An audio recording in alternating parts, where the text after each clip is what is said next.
Good evening, ladies, gentlemen, dear friends, dear guests and members of the Valdai Club.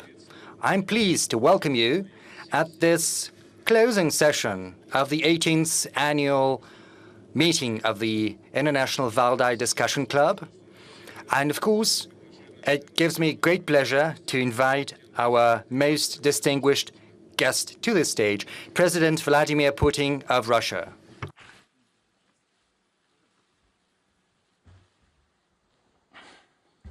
Good evening, Mr. President. We're very glad to have you once again and to see you in person, because last year, due to the consequences all too well known to you, we had a very good conversation, but remotely right now, life is getting back on track. This year, our session has been very interesting, very energetic and vibrant. I think people miss live discussions about relevant issues of today, and we didn't expect that. But, you know, of course, we understand that international politics is very important to discuss, but this is not the most important thing right now. Yes, it's changing, but the pandemic has not overturned it. But the same does not go for how people live, how relationships are built between people, states, and societies. And there have been some fundamental shifts here, and it's been like a thread going through all our discussion. And I think we'll have a chance to talk about that. But for now, I would like to give the floor to you to address the audience.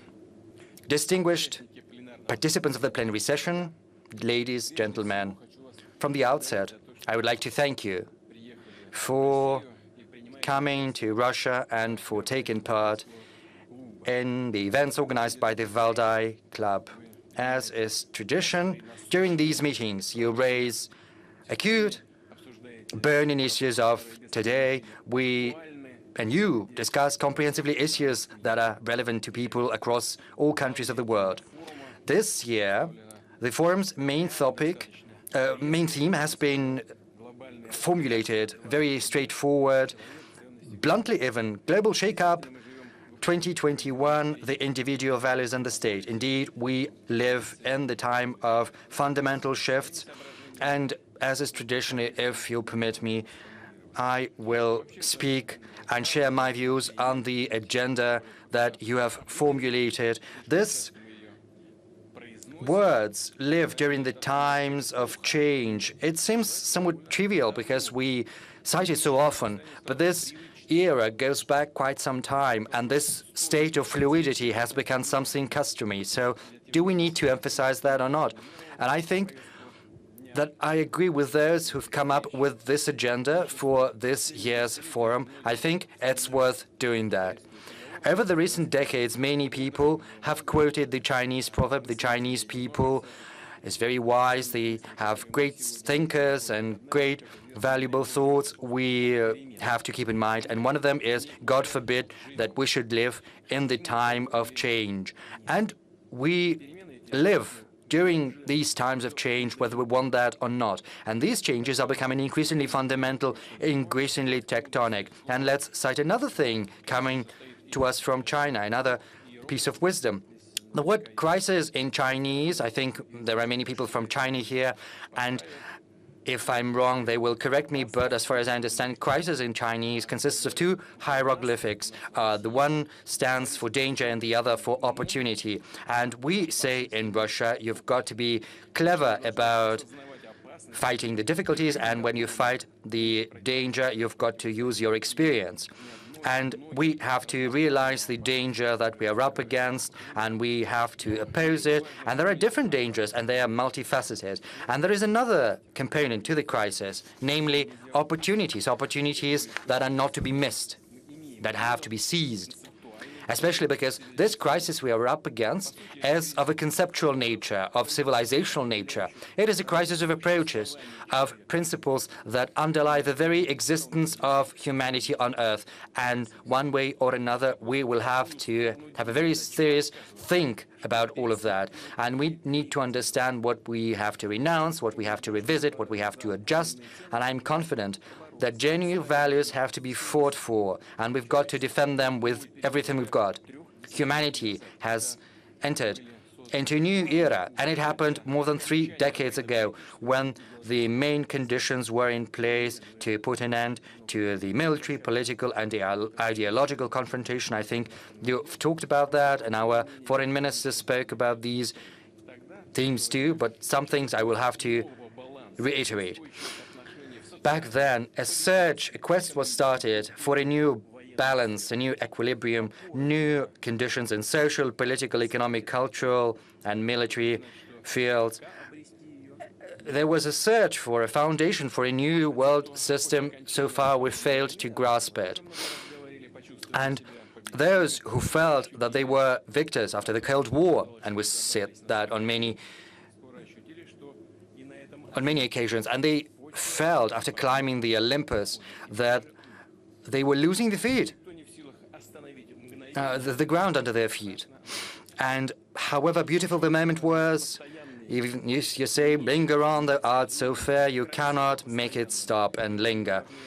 And this changeability is ever present, this transit is never ceasing, and it seems we should have adapted to it, but so far we failed to do that.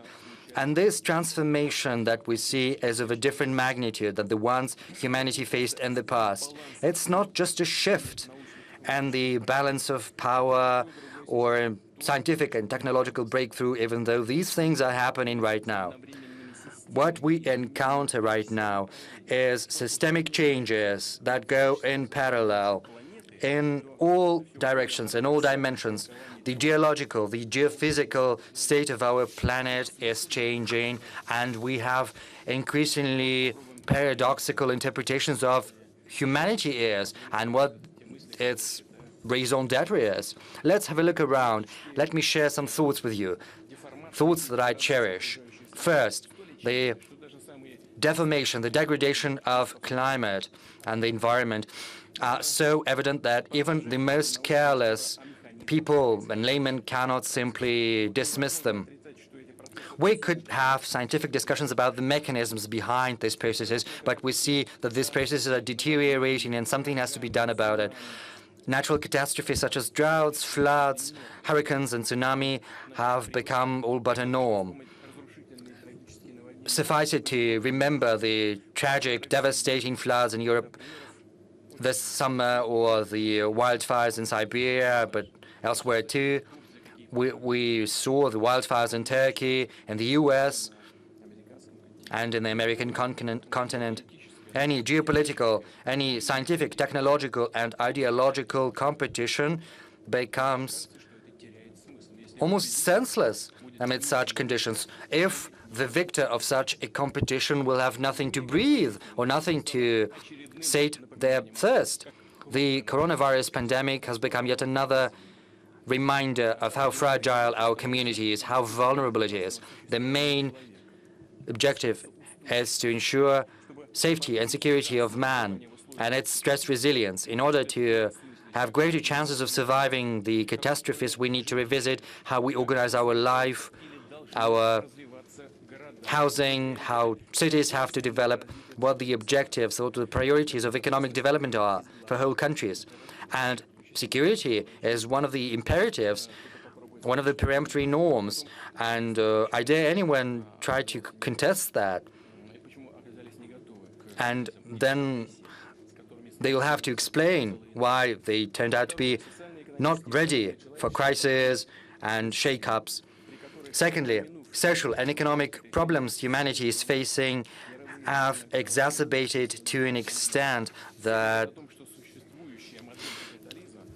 right now we see terrible consequences. And right now everyone says that the current capitalism model, which underlies social structure in the overwhelming majority of countries, has run its course, and there is no escaping the entanglement of controversies within the current model. Even in the richest countries and regions, we see a growing inequality of material benefits and also inequality of opportunities within societies and at the international level too. And I spoke about this most important challenge when I spoke at the Davos Forum earlier this year. And of course, All of these issues are fraught with deep social rifts. And a number of countries and a number of regions, people are facing a crisis of food. We'll probably get back to that, but there are grounds to believe that this crisis is only going to exacerbate, and it can take extreme forms. There is also the lack of potable water and electricity, and I think we'll get back to that as well, let alone such issues as poverty, high level of unemployment, as well as lack of proper health care. And countries that are lagging behind realize these issues very acutely. They despair of having a chance to catch up to the leaders. And this frustration is fueling aggression, pushing them into the ranks of extremists, and people who live in these countries feel frustration because their expectations have been disappointed. They feel that they have no prospects, not themselves, not just themselves, but also their children. And this leads to a quest for a better life, for uncontrolled migration, which in turn creates conditions for social discontent in countries and better off countries. I don't need to explain anything to you because you understand that and you probably know all of that better than I do. And also there are other acute social issues, challenges and risks in better off countries, in leading countries. And right now, this fight for influence is being relegated to the background because you've got to address your own problems first. And sometimes we see this blunt, aggressive reaction of society, especially young people, against the measures aimed at coronavirus. And we see that the infection has become but a trigger, whereas the roots of social discontent run far deeper. The pandemic of coronavirus was supposed to consolidate people in the fight against this great threat of the utmost magnitude, but instead it became a divisive factor. There are many reasons to explain that, but the most important issue is that people tend to traditional models which do not work, or to be more precise, they work, but very often they produce the obverse effect. Sometimes they lead to a worsening of the situation instead of improving it. On many occasions, Russia has come up with a call to put aside the ambitions there is no place for in this world and to work together. I believe we'll talk about that later. Let's talk about the fight against the coronavirus pandemic. Well, I'm not talking about the sanctions against Russia, but you know that sanctions persist even against countries that are in dire need of international aid, and these sanctions are still there. These restrictive measures are still in place. And what about principles of humanism that underline the Western political thought? In reality, it turns out to be nothing but blah, blah. Well, that's what we see when we look at it. Third, there is a technological revolution. We see great achievements and accomplishments in AI, power generation, communication, genetics, bioengineering, medicine, and they open up colossal information, but they also raise applied issues, spiritual, philosophical, moral, which only sci-fi writers were concerned in the past. When the technology will become better at thinking than human being, to what extent can we interfere into the human organism before humanity ceases to be themselves and turn into something else? What are the ethical boundaries in the world where science and technology have no bounds? And what will it entail for our successors and descendants, our children and grandchildren? And these changes are gaining momentum, and they're impossible to stop because this is an objective reality, and we'll have to respond to these changes. And all will have to do that regardless of your political regime, economic state, or prevailing ideology.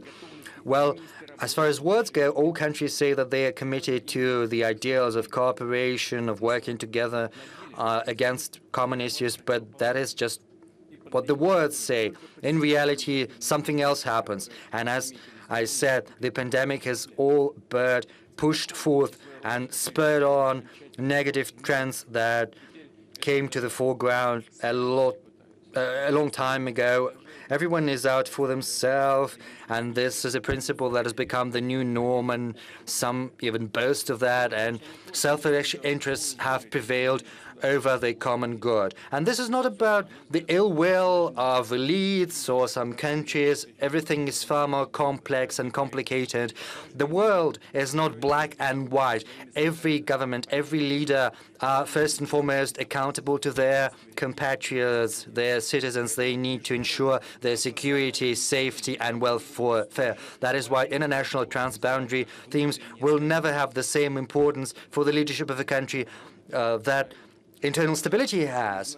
And this is normal. This is the right thing to do. And we have to admit that world governance institutions are never as efficient as they need to be. They're not up to the task as far as the dynamics of global processes goes. And the pandemic has been a huge help in that, because it showed what institutions have potential and what needs a readjustment. And right now, we are up for a realignment of the world system, because the shares will have to be redistributed between growing, developing countries that felt left aside in the past. And right now, it's no longer the West that is dominated in the world affairs. Right now, it was but a short period of time. Right now, everything is far more diverse and diversified. We see a transformation. It's not mechanical. It's a unique process. And the political history has not known any examples when a stable world order emerged without a big war, not based on its outcomes, as it happened after the Second World War. So we have a chance to create a very good, benignant precedent, because we know that this attempt after the end of the Cold War, based on the West's domination, failed. And the current world order is a byproduct of that failure, and we have to learn the lesson. So what is the outcome we have arrived at? For 2 decades, the most powerful country in the world was engaged in military campaigns in 2 countries that were incomparable to it under any parameter. As a result, the country had to wind down its operation without achieving the objectives that it set forth 20 years ago. They had to withdraw from these countries, suffering and having dealt an important damage to others too. And the situation has worsened drastically. But it's not just about that. In the past, when a war was lost by one country, the other emerged victorious, and this victorious power assumed the responsibility. So the failure of the U.S. in Vietnam did not lead to Vietnam turning into a black hole. No. We saw a statehood emerge in Vietnam. It was relying on the support of a powerful ally. But right now, everything is different. Whoever is on top, the war never ceases. It only changes its form. And the alleged victor either doesn't want or simply cannot ensure peace building, peace rehabilitation. It only exacerbates the chaos and leaves vacuum. That is very dangerous. Colleagues, what are the starting points for this complicated process for the world realignment? Let me just succinctly share these thoughts with you. First, the coronavirus pandemic has showed that only a state can act as an element that gives structure to the world order. And the recent developments have shown that the attempts of global digital platforms, however powerful they are, we see testimonies to that. So these attempts to usurp political or state functions have failed. These are nothing but ephemeral attempts. And even the U.S. has shown the place to the masters of these digital platforms, and the same is happening in Europe. If you look at the fines against these companies, if you see the measures undertaken to demonopolize the market. You know about that. Over the last decades, many have been putting forth loud concepts proclaiming the outdatedness of the role of states. It was said that amid globalization, national boundaries became an anachronism, whereas a sovereignty was a barrier to prosperity. But you know, I said that, and I would like to say that once again. It was said by those who relied on their competitive edges and wanted to open up borders of our countries. But when it turns out that there are others who can be more successful, these forces get back to shutting down their borders and closing them off to others. They are building walls. Don't we see that? Everyone says that, and everyone understands what's happening perfectly. And there is, no point in contesting that fact. It's evident. But when there was talk about the need to open up the borders, we saw that the development took a different turn, because only a sovereign state can efficiently respond to the challenges of time and to the requests of its citizens. And that is why a working international order has to take into account the interests and opportunities and capabilities of countries, instead of trying to say that it should not be the case.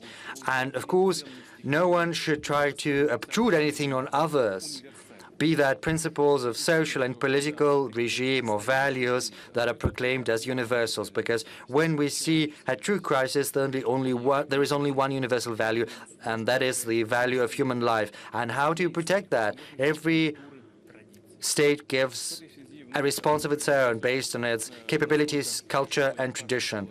And let me say a couple of words about the danger and the magnitude of the pandemic. As we know, the pandemic has claimed so far the lives of more than 4,900,000 people. These are terrible figures that are superior to military losses of the countries that participated in the First World War. Another thing I would like to say is that the magnitude of changes is requiring that we all should be cautious, at least out of self-preservation, because quality shifts in technology, drastic changes in the environment, the overturning of the traditional regime do not mean that society and state have to respond in a drastic manner. We know in Russia all too well from experience, unfortunately, multiple experiences, that it's easier to destroy than to build. A little more than 100 years ago, Russia was undergoing through difficult times because of the First World War, but these problems were not bigger than those other countries were experiencing. Maybe those problems were not as acute as in other countries, and Russia was capable of overcoming these problems. But unfortunately, the revolutionary changes led to a collapse, to a disintegration of a big country. And the same story happened 30 years ago when a potentially powerful power did not embark on the path of necessary flexible transformations that were required. As a result, it fell victim to dogmatists of different kinds, reactionaries and progressionists. Everyone did their part. And this gives us a grounds to say that revolution is not a way out of a crisis. On the contrary, revolution only exacerbates crises. Not a single revolution was ever worth the loss that it dealt, the blow, the damage that it dealt to human potential. Now the world is becoming very fragile, and we need a pillar, a foundation, moral, ethical, value foundation. And values are a byproduct of cultural and historical development of every country, of every nation. And this intertwining of nations enriches those values, allows us a chance to look at a different angle at our own tradition. But this process has to be organic. It should never be rapid, because everything that is alien will be dismissed and abruptly. Any attempts at a value diktat can create the result that is adverse to the desirable one. We see with bemusement the processes unfolding in countries that have grown accustomed to viewing themselves as the flagships of progress. Of course, it's none of our business what is happening. The social and cultural shocks that are happening in some countries, in the Western countries, some believe that aggressive blotting out of whole pages of your own history, the affirmative action in the interest of minorities, and the requirement to renounce the traditional interpretation of such basic values as mother, father, family, and the distinction between sexes are a milestone towards a renewal of society. It's their right. They can do that if they want to. We're not trying to meddle into that, but we have a different point of view. We believe, at least the overwhelming majority of Russian society, that should be more precise, believe that we need to rely on our own spiritual values, on our historical traditions, on the culture of our multi-ethnic nation. The proponents of the so-called social progress believe that they are bringing a new conscience, a new consciousness to humanity, something that is more correct. But we're not the ones to judge. Let them do that if they want to. But there is one thing I would like to say. The recipes they come up with are nothing new. Paradoxical as it may seem, but this is something we saw in Russia. It happened in our country before. After the 1917 revolution, the Bolsheviks followed the dogmas of Marx and Engels, and they also declared that they were going to change the traditional lifestyle, the political, the economic lifestyle, as well as the very notion of morality, the basic principles for a healthy society. They were trying to destroy age and century-long values, revisiting the relationship between people. They were encouraging, informing on one's own beloved and families. It was hailed as the march of progress, and it was very popular across the world, and it was supported by many, as we see it is happening right now. Incidentally, the Bolsheviks were absolutely intolerant of other opinions, different from their own. And I think this should remind you of something that is happening. And we see what is happening in the Western countries. It is with puzzlement that we see the practices Russia used to have and that we left behind in distant past. The fight for equality and against discrimination turns into an aggressive dogmatism on the brink of absurdity when great authors of the past, such as Shakespeare, are no longer taught in schools and universities because they are announced as backward classics that did not understand the importance of gender or race. In Hollywood, there are leaflets reminding what you should do in the cinema, in the films, how many personalities and actors you've got, what kind of color, what sex, and sometimes it's even tighter and stricter than what the Department of Propaganda of the Soviet Communist Party Central Committee did. And the fight against racism, which is a lofty goal, turns into new culture, cancel culture, and into reverse discrimination, racism on the obverse. And it brings people apart, whereas the true fighters for civic rights, they were trying to eliminate those differences. I asked my colleagues to fight this quote from Martin Luther King, and he said, "I have a dream that my 4 little children will one day live in a nation where they will not be judged by the color of their skin, but by the content of their character." That is a true value. But I'm afraid this is not what we see in reality right now. Incidentally, in Russia, most of our countries simply do not care what skin color you have. He or she, that's not that important, because each and every one of us is a human person, human being. That's the most important thing. We see phantasmagoria brought about by this discussion in the Western countries about the rights of men and women. You know, the Bolsheviks were speaking about nationalizing not just the property, but also women. The proponents of new approaches go so far as they want to eliminate the whole notions of men and women.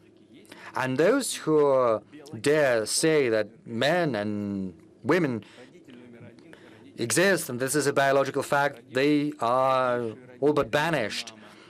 Parent number one, parent number two, or the parent that has given birth, or instead of breast milk, you say human milk. And you say all of that so that people who are not sure of their sex or gender are not unhappy. And I would like to say that this is not something new. In the 1920s, the Soviet Kulturträger came up with the so-called newspeak, and they thought that thereby they were building a new consciousness and coming up with new values. And they went so far that we feel the consequences up until now.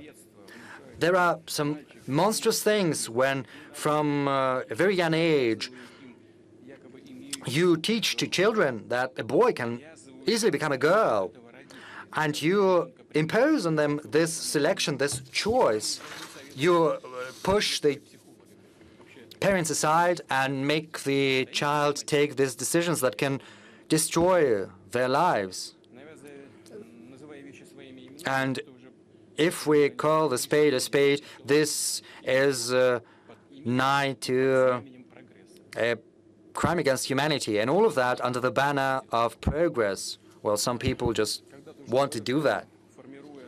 In the past, I said that when formulating our approaches, we will be guided by the ideology of healthy conservatism, as it happened several years ago when the situation and the world arena was not as tense as it is right now, but the clouds were already on the horizon. And right now, the world is undergoing through structural shifts. And right now, this healthy, sensible conservatism as a political course has become increasingly important, especially amid the growing number of risks and dangers and the fragility of reality around us. The conservative approach is not reactionary. It's not fear of any change. It's not trying to preserve the status quo. It's about relying on time-tested tradition, on preserving and multiplying our legacy, our heirloom, and also realism in assessing yourself and others. This is about an accurate system of priorities, understanding what's necessary and what's possible. It's about rejection of extremism as a method of work. And we do not know when this world realignment will end. And until it ends, until the world realigns, we have to stick to this conservatism. Because we have to remember this medical principle, do no harm, noli nocere, as it goes in Latin. And we believe this is the most sensible choice so far. And I would like to say that for Russia, these are not just theoretical constructs. These are lessons that we learned from our tragic history. We know that the price of social experimentation sometimes is too high, it's exorbitant. These social experiments can destroy material and spiritual pillars of human existence, leaving nothing but moral ruins that can give ground to no new construction. And last but not least, without a close international cooperation, it's impossible to address the most acute problems. And we've got to be realists.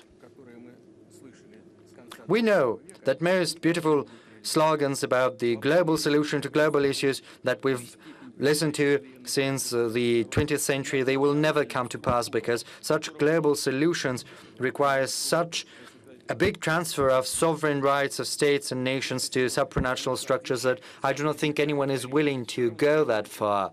And besides, politicians are accountable not to global community, which is a very vague concept, but to their citizens, to their voters.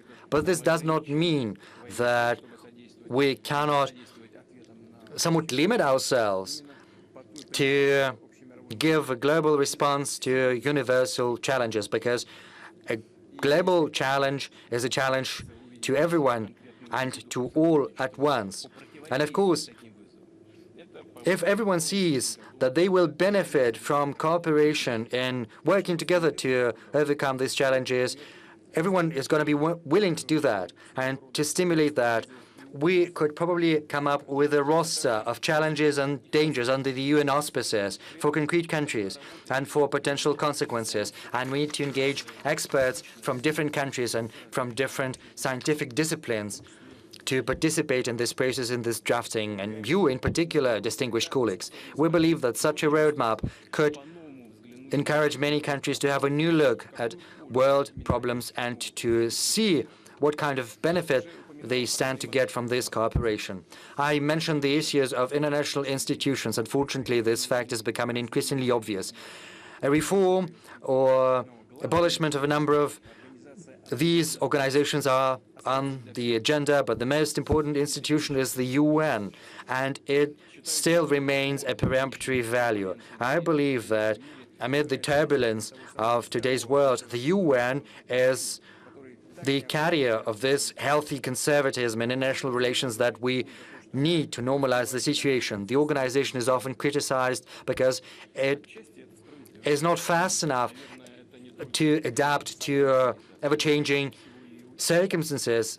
Well, it's justified to an extent, but the blame is not on the organization itself, but also on its participants. This is an international structure that carries norms and the very spirit of norm production. It's based on equality. It takes into account the opinion of each and everyone, and we need to create and preserve this heritage.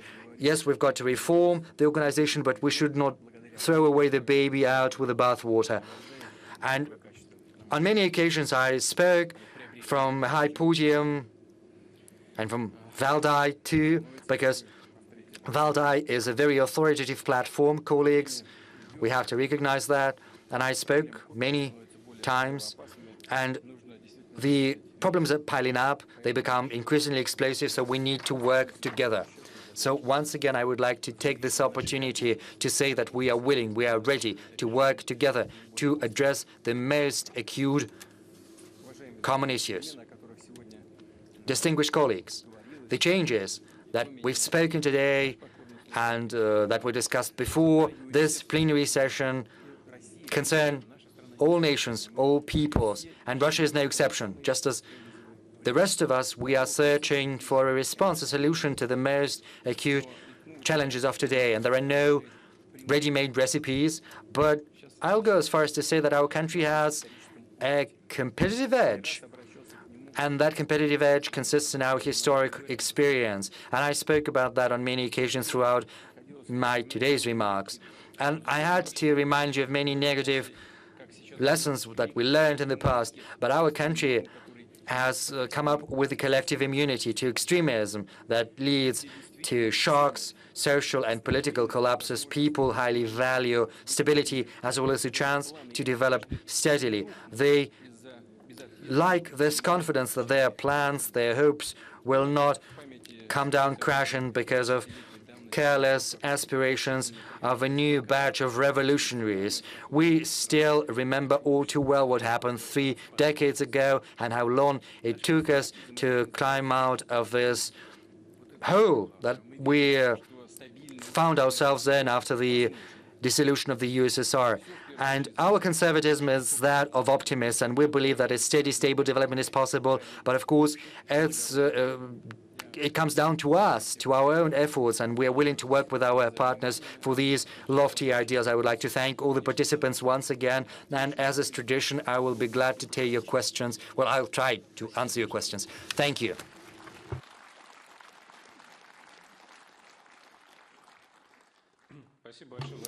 Thank you very much, Mr. Putin, for such a lengthy presentation regarding the current and outstanding issues and some core issues as well. I cannot but ask you, in the wake of your words, on several times you've said about the historical experience, conservatism, healthy conservatism and traditions. Are you not afraid of unhealthy conservatism? Where is the border between that when traditions become a burden?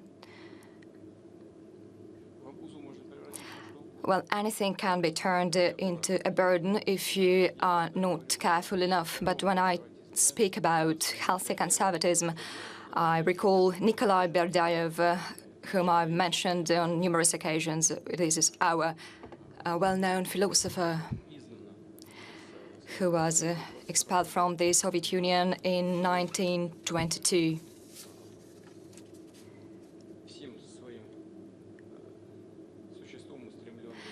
He strived into the future. He stood for conservatism as well, and probably I will not quote him fully, but conservatism is not that something that allows us to move forward, but this is something that prevents from moving backwards to chaos. If this is how we will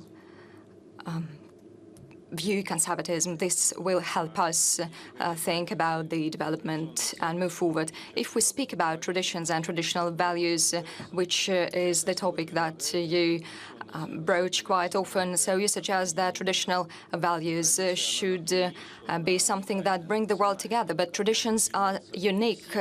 How can we come close based on similar traditions?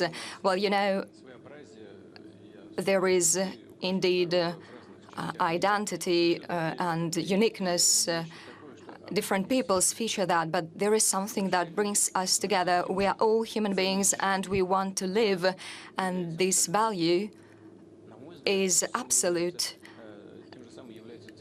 And the same is true for the family values, because this is about the continuation.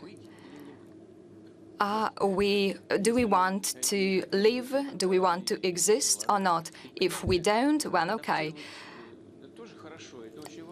It is very important to adapt the value, to adopt children, but for a child to be adopted, someone should give birth to him or her. This is the second very important value, and there are many others. You are very intelligent people here, so you understand it very well. So based on these common values, we should build something that we can work on. Okay, good. You said quite a strong phrase that the current capitalism has exhausted itself. Many people think like that as well, but you turn to the probable experience of the 20th century, and we rejected capitalism, but it led us to no good. So where are we moving from that capitalist scheme? Well, I have already said that there are no ready recipes. So what we can see now at energy markets, for example, this is actually the manifestation of the capitalism which does not work. The market can regulate itself, but, well, 1,500 US dollars for 1,000 cubic meter of gas. How can it regulate itself? When everything is stable, when everything is fine, almost all economies of the world, the participants of economic activities require more freedoms and states less participation in the economy, but only when actors face difficulties, global difficulties, everyone asks for the states to interfere. I can remember it very well when in 2008, 2009, when we faced the global financial crisis. I was the head of the government at that time, and I spoke to many successful entrepreneurs, and they were ready to give their companies only for 1 ruble, although it cost millions of US dollars. Why was that? They had to assume responsibility for the future of their enterprises, and it was easier for them to retain what they had already got, but shift responsibility onto others. And then we agreed that the state will lend a hand and assume some responsibility. We managed to find a solution together with entrepreneurs, and as a result, biggest private companies were bailed out, and the state got money as a result. Because when they found themselves in good conditions, when they managed to get afloat once again, the state got the revenues. Probably it is here that we can find common solutions, and we can adopt the experience of other countries of this partnership between the state and the private sector. And China is a good case in point, because the Communist Party has a leading role, but still the institutions, economic ones, function very effectively. This is quite evident. There is no ready recipe, and the capitalism does not work, and I have provided some examples of that. You know, it resembles art. You know? Yes, it is. Indeed it does, and we should feel at what period of time we need to take advantage of that, whether to put more salt or sugar in that, being guided by the common principles that we look at when financial institutions like the OECD or the IMF come up with them. So we should look at them. And where are we? So we look at them and come up with plans, and this is how we should do. By the way, over the past years, when we have tried to adverse the negative effects of the pandemic, we've managed to do that indeed, and we can see that other countries have shown good results as well. It seems that we have been building the optimism of conservatism. You know, we should build social welfare states, actually, like Europe has been doing, and for us it's very important as well. Here I'm speaking about the difference in the incomes of our citizens, but it is not only our problem. And just look at the situation in Europe, in the United States. There is a gap as well, and the main benefits went to those people who were already well off, and they have become only richer, unlike the middle class and the people with the lowest income.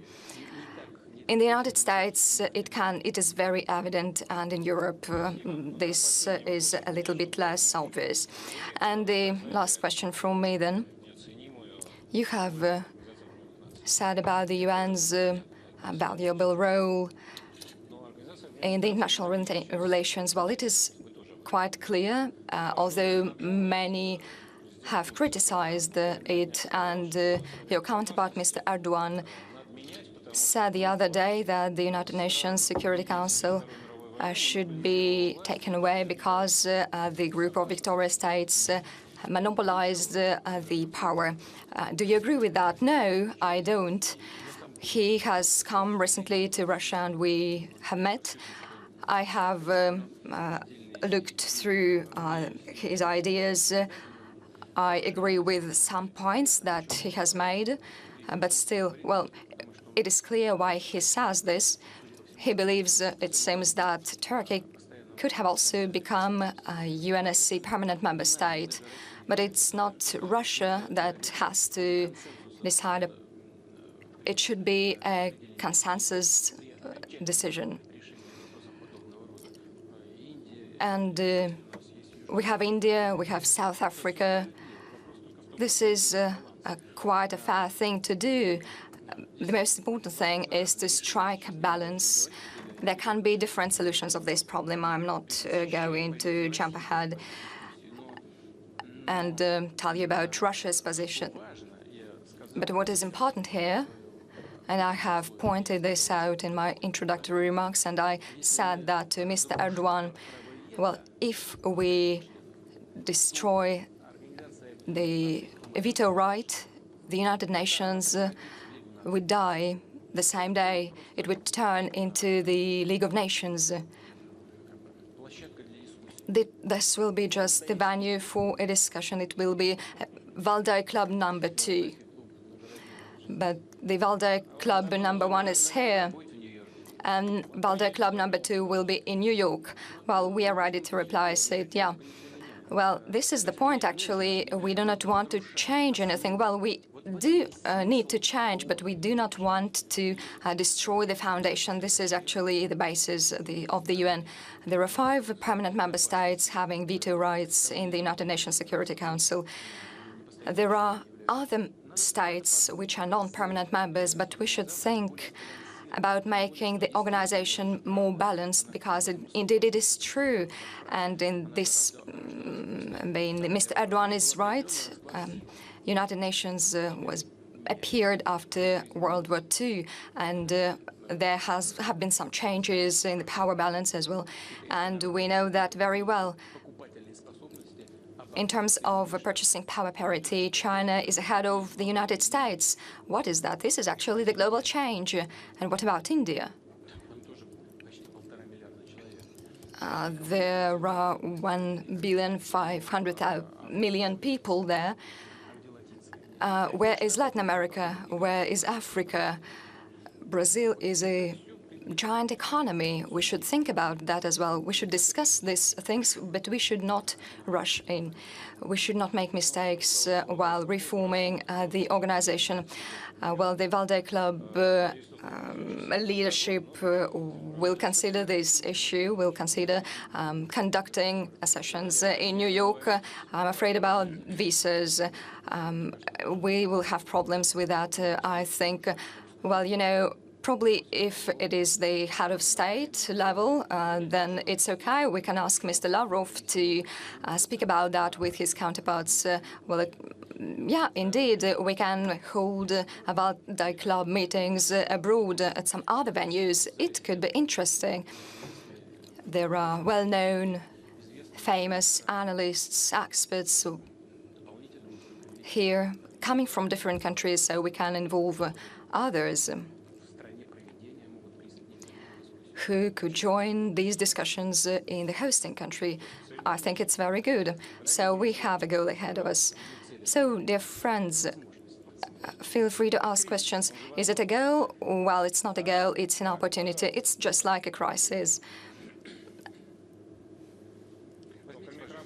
Could you please take your mic? Mr. Putin,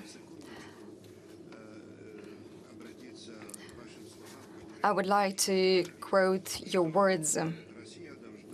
You said that Russia should draw upon the Russian values. This is what we said at the Valdai Club meeting yesterday.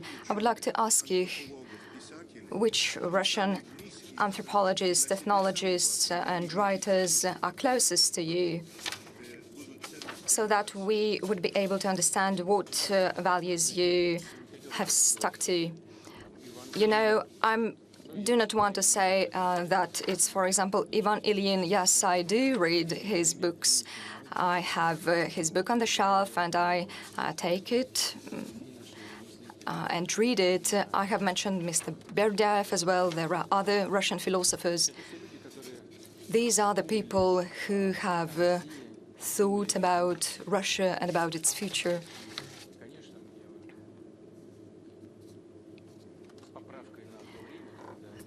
We should take into account the time when they worked.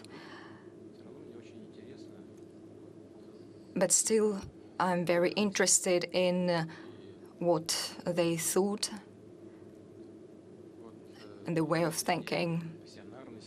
There is a well-known idea of passionality of nations. This is quite interesting. We can argue about that, and the dispute is still going on. But if these ideas cause disputes, it means that these ideas remain interesting. I will remind you about the passionality. The author believes that nations and peoples and ethnicities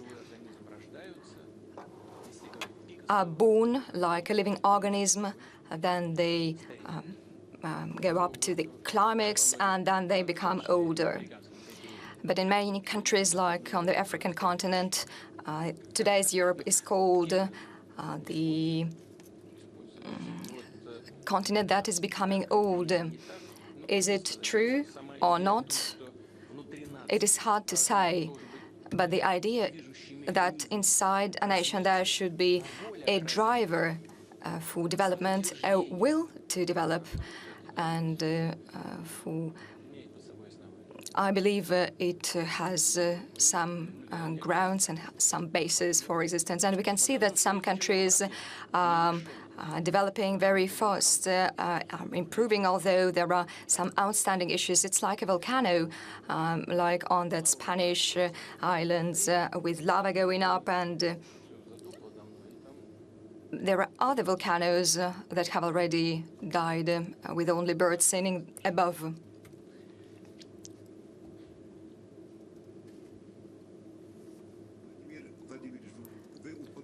Mr. Putin, you've mentioned Lev Gumilov. And in 1979, I got his first book that was published at that period of time by himself. Yes, indeed, that was a tradition. So, dear friends, please introduce yourself and you take the floor. Alexei Miller.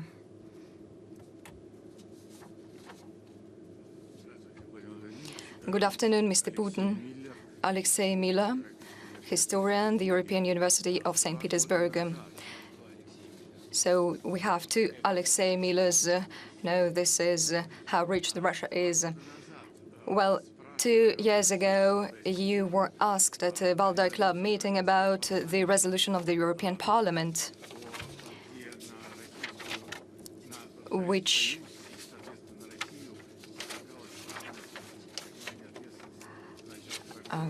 said that Russia and the Soviet Union had the same responsibility for the breakout of the Second World War, like the fascist Germany, and you have flagged up that on numerous occasions.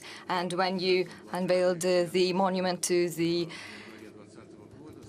survivors, to the victims of the Leningrad siege, you said that P5 leaders should meet so that we would get rid of these ideas of the war of memories. But we unfortunately didn't move far. Are there any changes for the better? Could you please say a few words about that? And there is a second question. So, well, when we face this confrontation inside the countries involved in this war of memory, there is a high temptation to limit to a certain extent the freedom of discussions of historians, and such discussions imply differences of opinions. Some ideas and points of view cannot be quite right.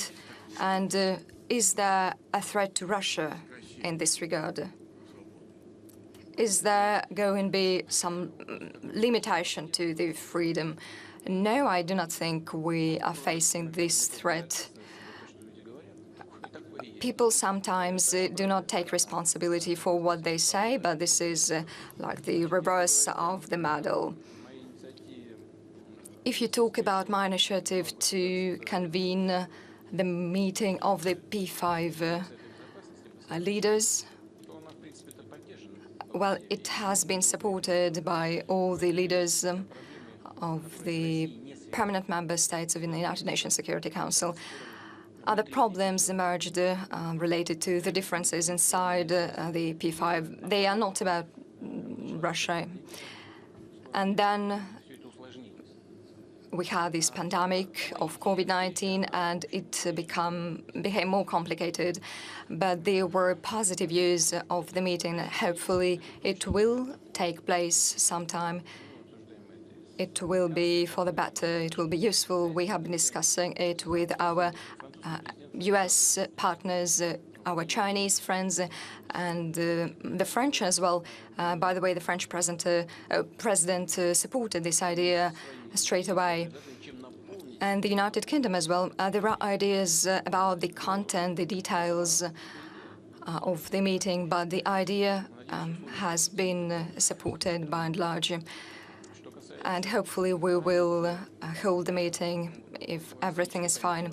As for the historical memory in general and the historical memory related to World War II, you know, I'm ready to speak about that myself and provide reasoning. We have some claims against the leaders of the country that existed since 1917 to 1990, but we should not liken the Nazis and communists ahead of World War II and divide responsibility in a 50-50 basis. It is a lie, and I'm saying this not just because I'm a Russian and I'm the leader of Russia, and Russia is a successor to the Soviet Union.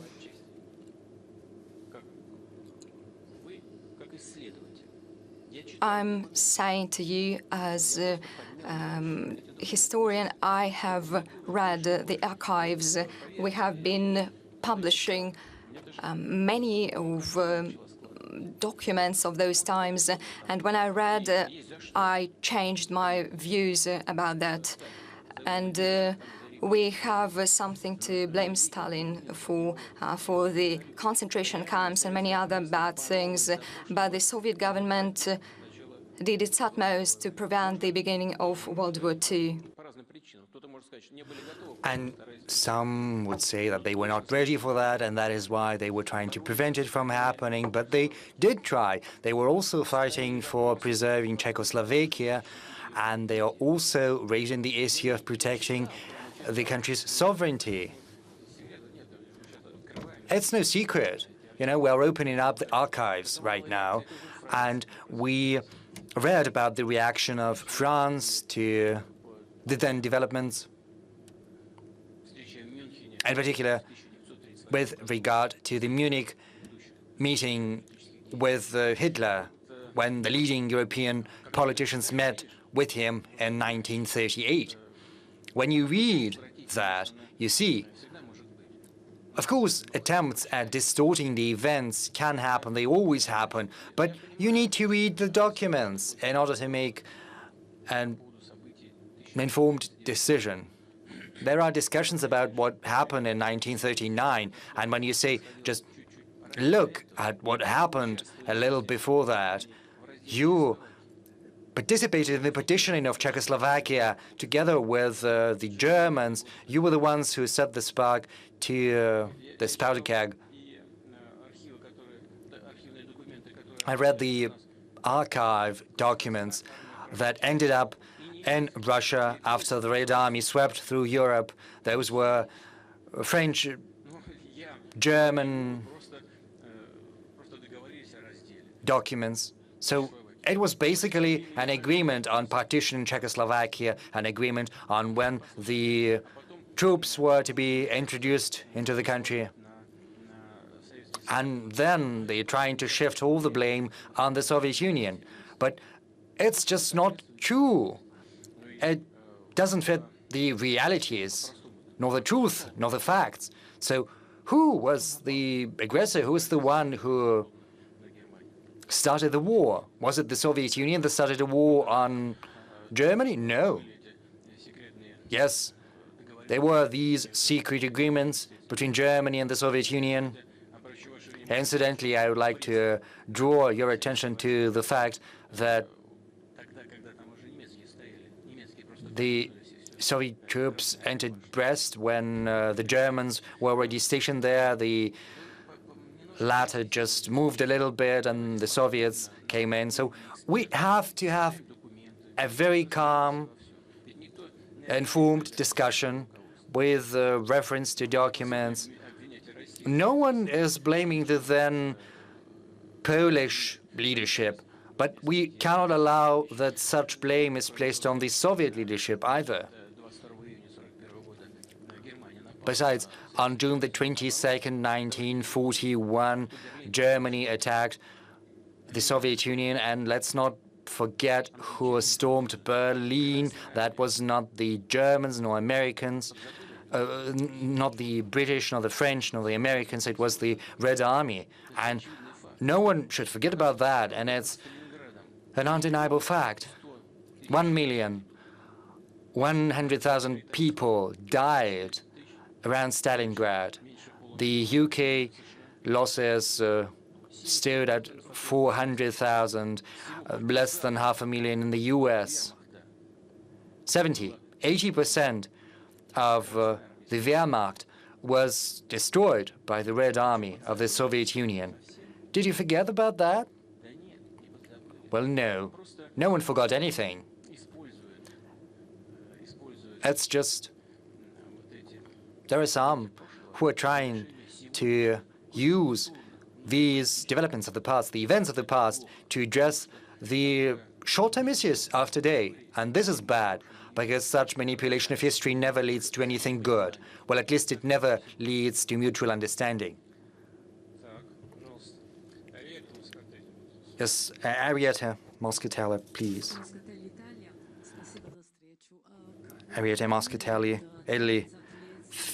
Thank you very much for this meeting. You said that it's 30 years since the disintegration of the Soviet Union, and there's been a lot of talk about the so-called Homo Sovieticus, whether such a man, such a human, existed. So my question is, do you think there was this Homo Sovieticus? Does it exist in reality? Do you think Russia has entirely overcome the Soviet social experience? And if you don't mind, I would like to ask you, what remains as a legacy from the Soviet time in your life? Many people of my generation, at least, remember this formula, a new community of Soviet people, Soviet individual. We remember that very well. And there is nothing bad about this formula per se. But then, the whole world, the US, they're saying that the US is a melting pot where people of different nationalities, different religions, different ethnic groups are melting and mingling together. And there's nothing bad about that. The Irish, the people originating from Europe, from Eastern Europe, from wherever who come, Latin Americans, the Africans, those who originated in these countries and these continents, they come together and they are proud to be US citizens. And that's wonderful, this melting pot. But Russia is a melting pot too. From the very moment when a unified Russian state was created, I think the first steps to do that date back to the 8th century, the 9th century. After the baptism of Rus, a Russian nation started to emerge, as well as a centralized Russian state based on a common market, shared language, the authority of the prince, as well as shared spiritual values. And then the Russian state, after being formed, started to expand, turning into a melting pot in its own right. And there was nothing new in principle that was created in the USSR, apart from this one single thing, this new community, these Soviet people. It took on an ideological flair.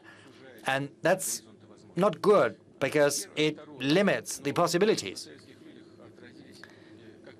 Secondly, the Soviet people felt and bore the positive elements of what was happening. They took on such values as patriotism, as the primacy of spiritual, of material values, such values as family values. But there were some negative elements too that made their way into their psyche. Soviet people were devoid and robbed of property. They had no individual property, private property. Well, only some small plots of land, but, you know, it's different, absolutely. And that's why there was a different attitude towards labor. There was this attempt to make everyone absolutely equal, uniform. There were some elements, and some of them led to the fall of the Soviet Union, but it would be wrong to say that all of that is only black and bad. That would be just improper. Even though I do know there are people who are trying to denigrate everything, criticize everything. Well, probably they should be dipped themselves into something that doesn't smell that good. So there are good things, there are bad things too. This melting pot did exist, and I think it was a good thing, because it's a source of mutual enrichment of people of different nations. If you look at the historical documents, you'll see that everywhere. When Russia was expanding its territory, it never put into a difficult position those people who entered into a unified Russian state. And this goes for their culture, their religion, their history. Look at the decrees and ordinances of Catherine the Great. There was direct instruction to treat with respect the people who were professing Islam. This was a tradition. This was something that always happened. So in that sense, if you talk about trying to preserve these traditions, you'll see that there was nothing bad about this Soviet community apart from this ideological flair that was added onto the melting pot. And I spoke about many things related to the Soviet period of our history. So I don't think we need to get stuck on that. But just as the overwhelming majority of people of my generation,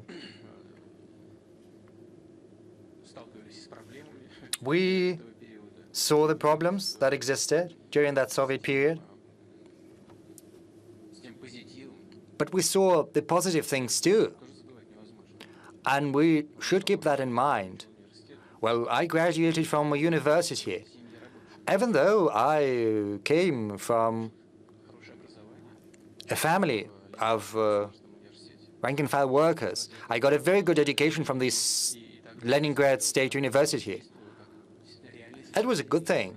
There were mechanisms that acted as social lifts, education in particular.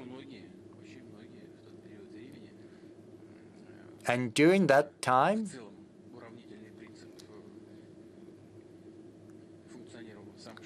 the principle of equalizing was applied very broadly.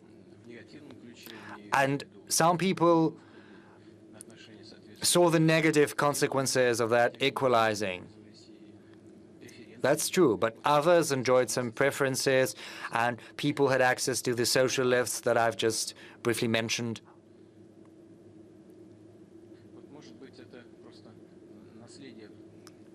Maybe this is the legacy of preceding generation. Maybe this is something that was cultivated in the Soviet Union. I just remembered my family. They were very simple people, but they never spoke in slogans. But I remember all too well that even in everyday life and the family, when speaking about different problems or issues, and I would like to underscore that, in this popular manner, not in a sophisticated way. They treated their country with the utmost respect. And this was not a patriotism for show, not ostentatious patriotism. This was inside the family. It was something inherent, something inborn.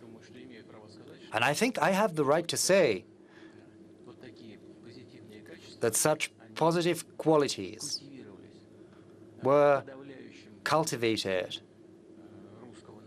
in the overwhelming majority of the Soviet people, as well as other nations of the Soviet Union. And it's no coincidence that more than 70 people voted in favor of keeping the USSR, because many people that became independent after the dissolution of the USSR regretted that, genuinely. But we have what we have. We recognize the current realities. But as far as this Homo Sovieticus goes, well, I think I've spoken enough about that. Thank you. This year, we have a very special Valdai Club, because for the first time in history, we have a Nobel Prize winner, a Peace Prize winner. I would like to give the floor to Dmitry Muratov. Good afternoon. Thank you. Mr. President, guests of the Valdai Club, Fyodor, I would like to say that we have distributed the money. We've shared that. I would like to thank the Circle of Goodness Foundation.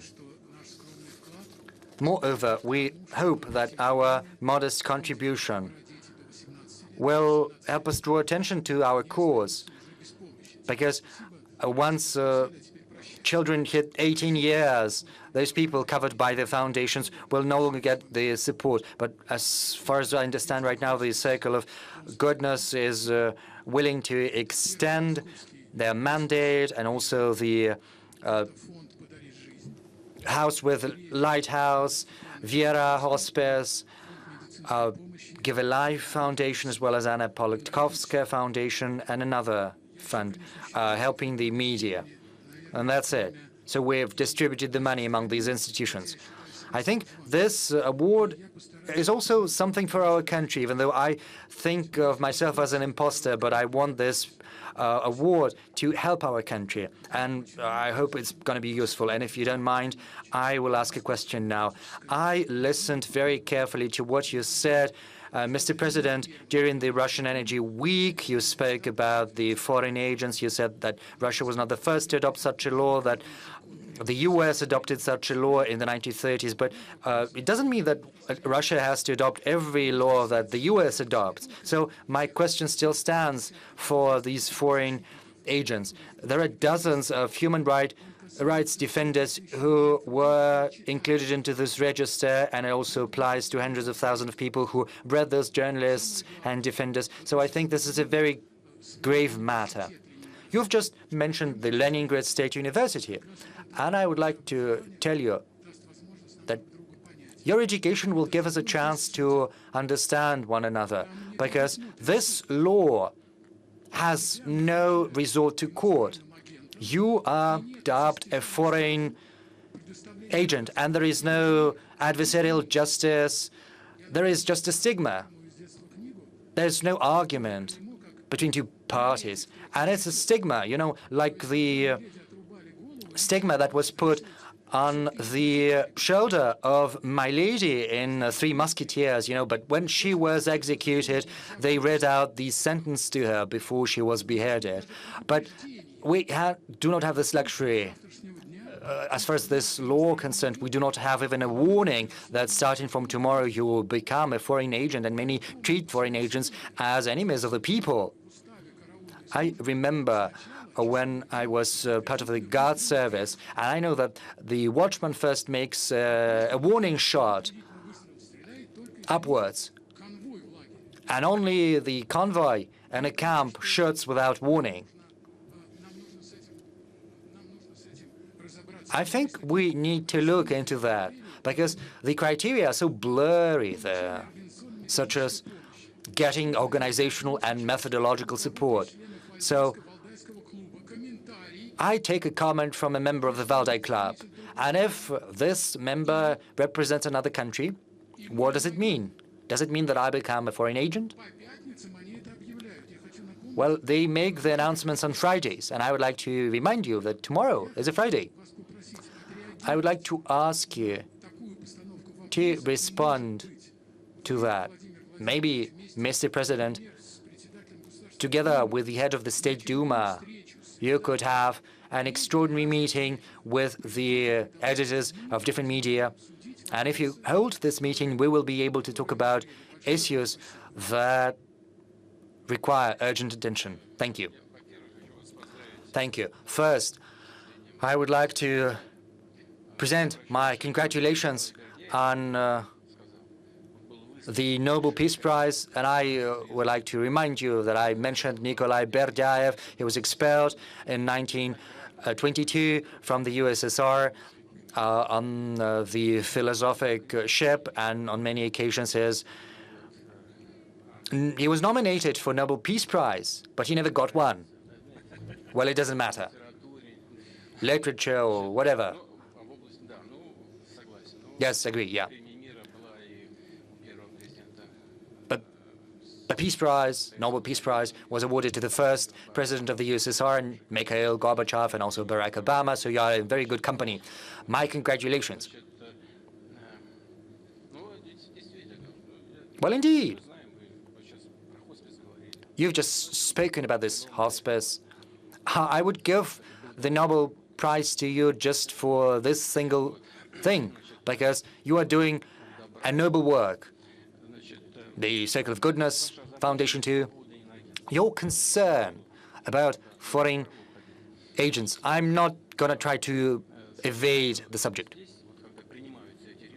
You said, well, yeah, just first, the American law. Do we need to copy everything from the Americans? No, we don't need to copy everything. Not everything. But we've got many liberal people in Russia who say that we need to copy almost everything. But I agree with you, we don't need to copy everything. Second, you said that this decision is made out of court. And the same happens in the US. You are simply called to the Department of Justice and just ask your colleagues how it happens, you know. It's brutal. Sometimes it goes as far as to criminal responsibility, criminal proceedings. And it's not the position of this or that media or person.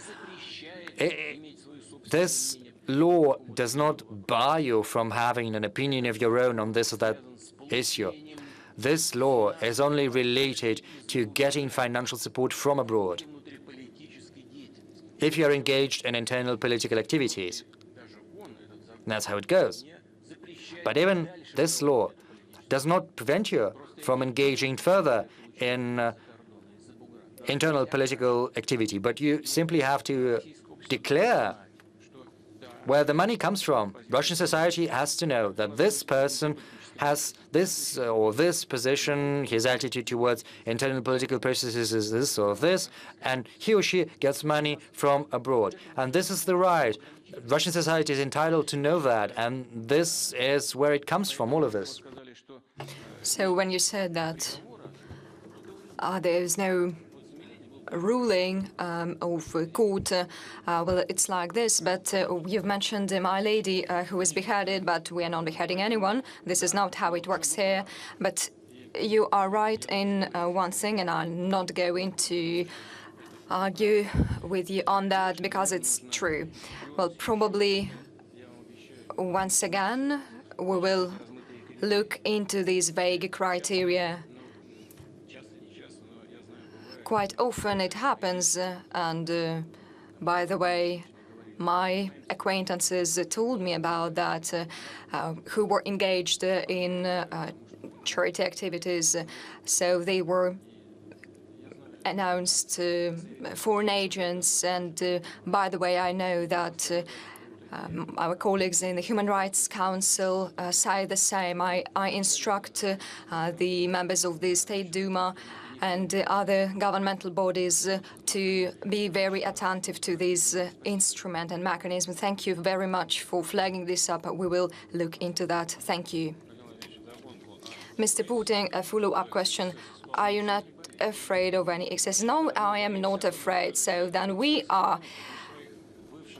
Well, you former KGB officers, well, you know them very well. Well, I do not know every one of them. When I was a director, I called our operatives and I read the dossiers myself, but I'm not working with this now. Well, their psychology is understandable. The ideas are very, very understandable. It's better to overdo than not to do enough. Are we going to be engaged in some blanket accusing different companies of getting money from abroad? Is it going to be indiscriminate? No, it's not going to be like that. And it seems to me that I have explained it in detail. So we have a foreign agent here. It's Margarita Simonyan. Could you share your experience, please? Yes, we have been foreign agents for many years, and I have received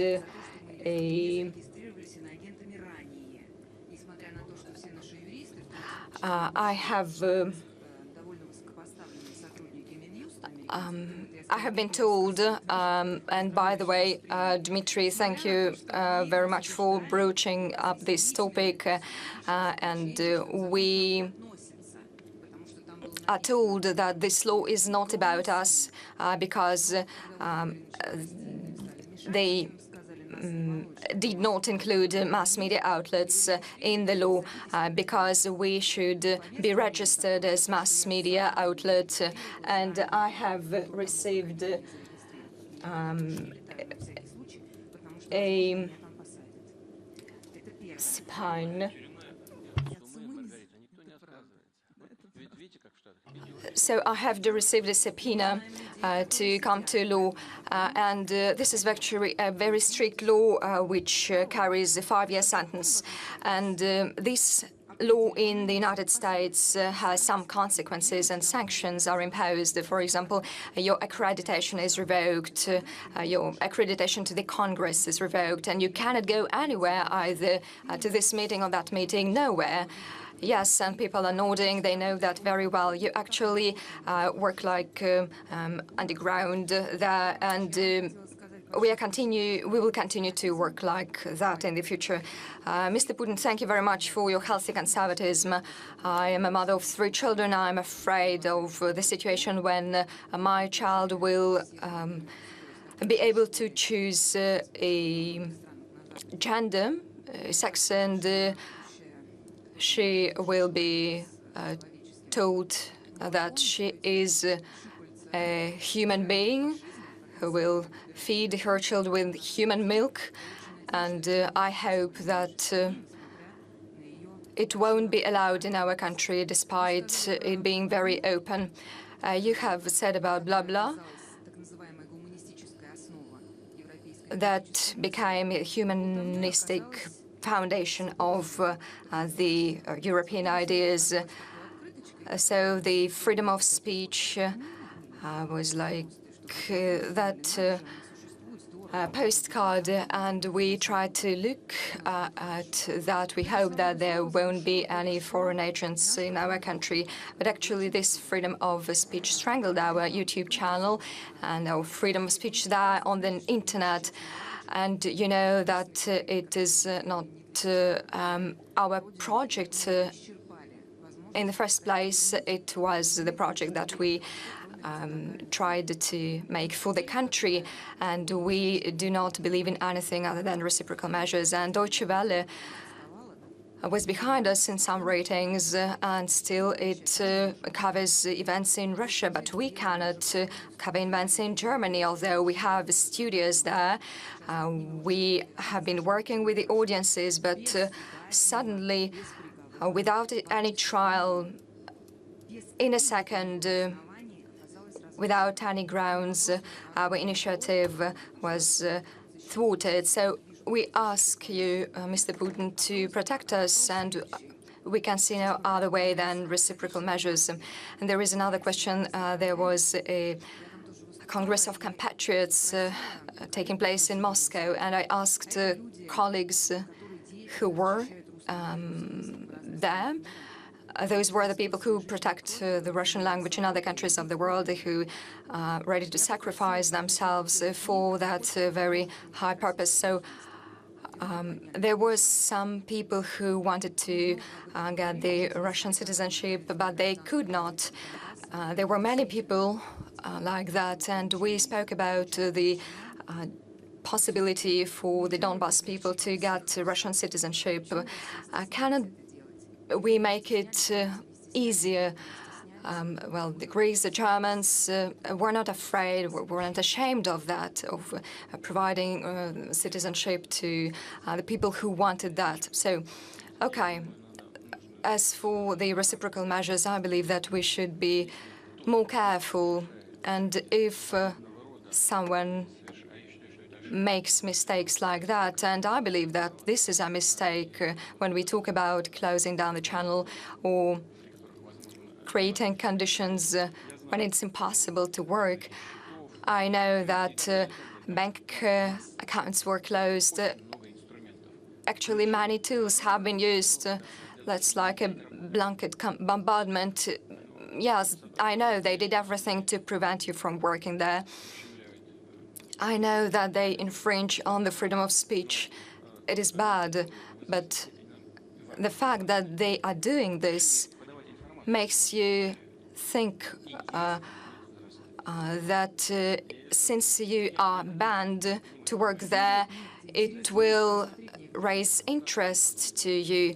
Well, yes, there is that interest, but people have no opportunities to watch our channel, YouTube channel. Yes, I understand. As for the reciprocal measures, I do not think they should not be counterproductive. As for the Russian citizenship, well, yes, you're right, and my position is as follows. We need to improve this tool.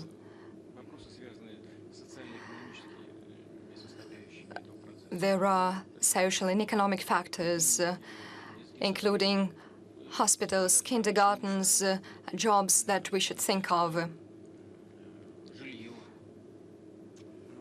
Houses for those people, well, but still, we should have a more liberal legislation on citizenship, and this is what our labor market requires as well, so we'll think about that. Thank you. Colleagues, apart from those people who are present here in the room, there are participants who are watching us online. They didn't manage to come, so I ask Robert Legvald, the honorary professor of the Columbia University, has joined us. Could you please show him? Thank you very much, Julia. For me, it's a disappointment that I've not been able to be with all of the participants in the Valdai conference, but I'm particularly pleased to have this opportunity to be part of this session. The topic of Valdai this year has been very transcendent and fundamental questions, and I admire Valdai for doing that. And Mr. President, President Putin has certainly risen to the challenge of that agenda and has addressed it in an extremely engaging and revealing fashion. My question, however, is narrower, much more specific, and I apologize for descending to this level, but it's a question that's important in my country. I think it's a question that's important in your question. Although neither your government nor the Biden administration believes that a reset of the U.S.-Russian relationship is possible at this juncture, how do you evaluate how do you assess the evolution of the U.S.-Russia relationship since your meeting with President Biden in June. In what areas has there been progress, if any, and what, in your view, are the obstacles to further progress? Thank you very much.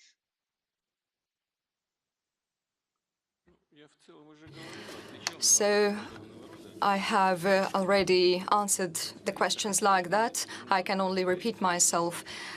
However, there are some things that I can say right now about the developments. The Geneva summit was productive by and large.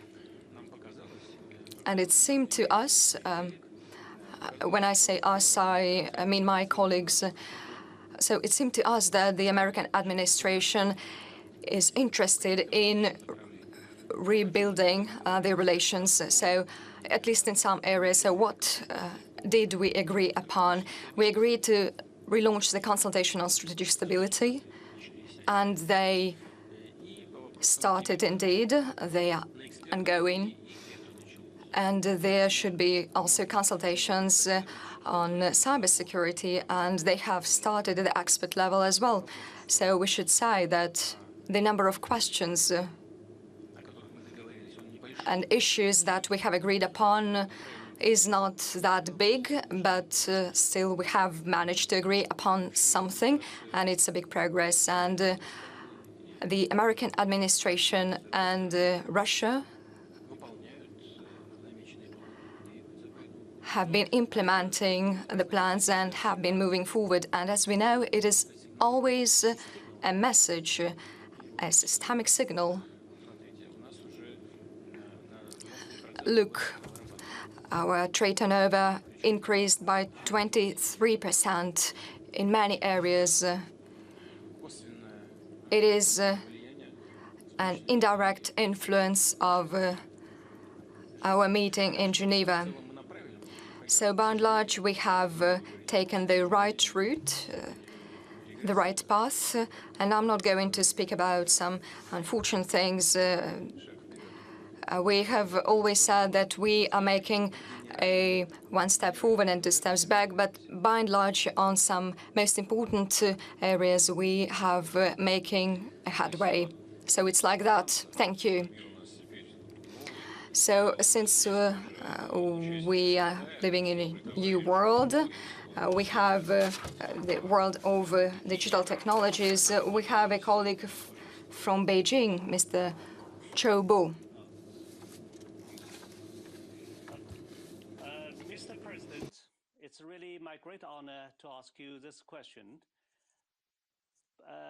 First of all, let me thank you for this opportunity. I will ask you something about Afghanistan. Afghanistan lies in the heart of the Shanghai Cooperation Organization. So if Afghanistan has a problem, then the Shanghai Cooperation Organization has a problem. Now the United States has withdrawn from Afghanistan. So how can Shanghai Cooperation Organization, which is led by China and Russia, united with other countries to help Afghanistan to achieve political stability and economic development? Thank you.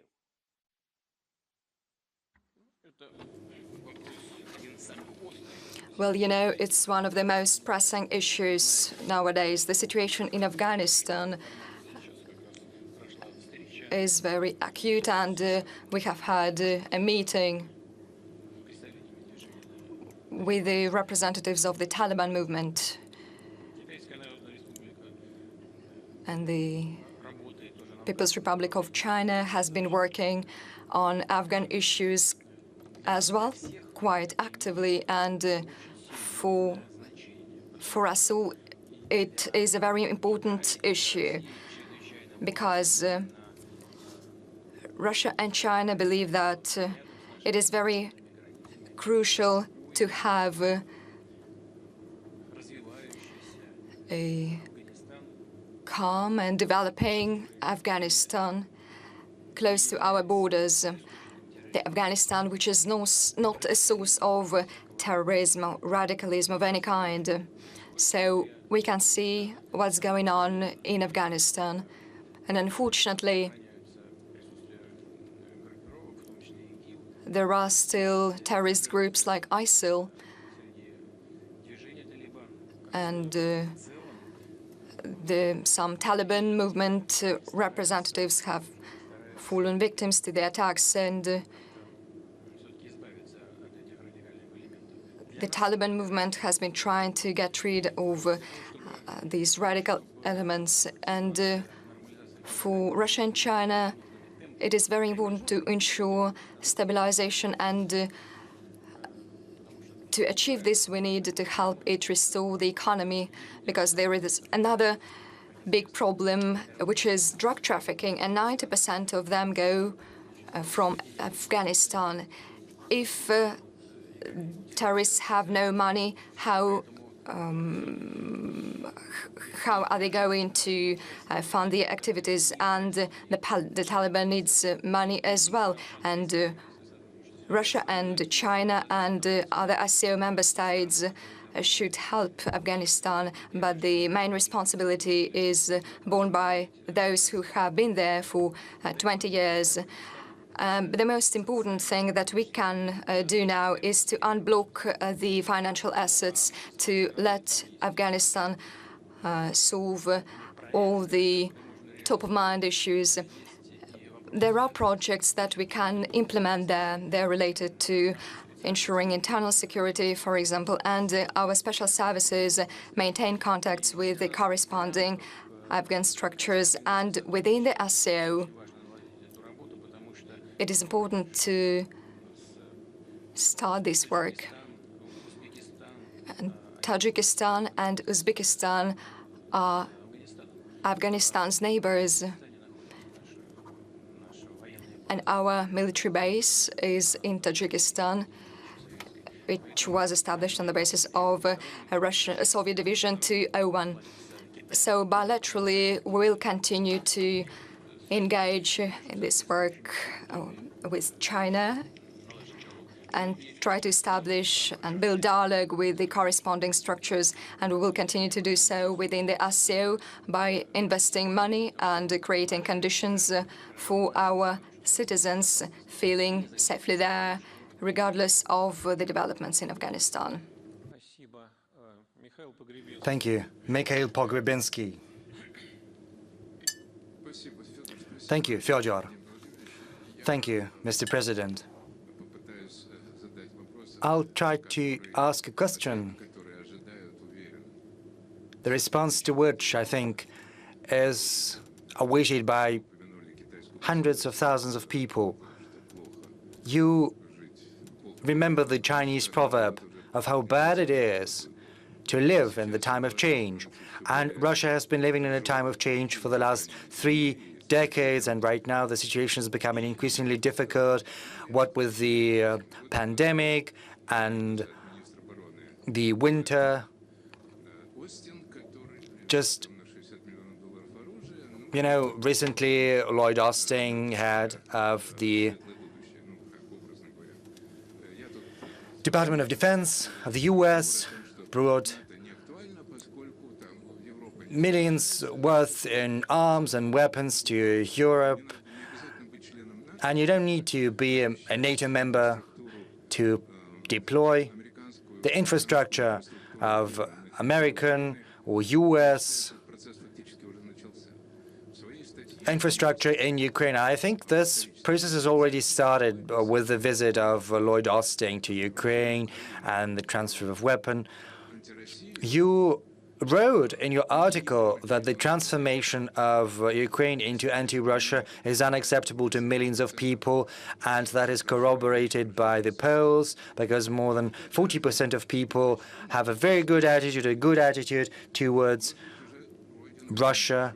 But the transformation has already been triggered. Maybe a lot of headway has been done in that direction, which I think is a very dangerous way. And I think if this thing with NATO-related infrastructure continues to be implemented, then this process of turning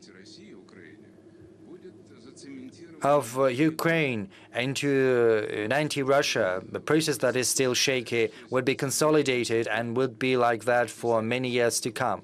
So if this process continues, this is going to present a serious threat to Russia, and this can be fraught with a complete disappearance of Ukrainian statehood. And people who speak against this regime are subject to repressions. You know, Viktor Medvedchuk runs the risk of being thrown behind bars for coming up with courageous ideas. So what do you think needs to be done? How do we stop this process?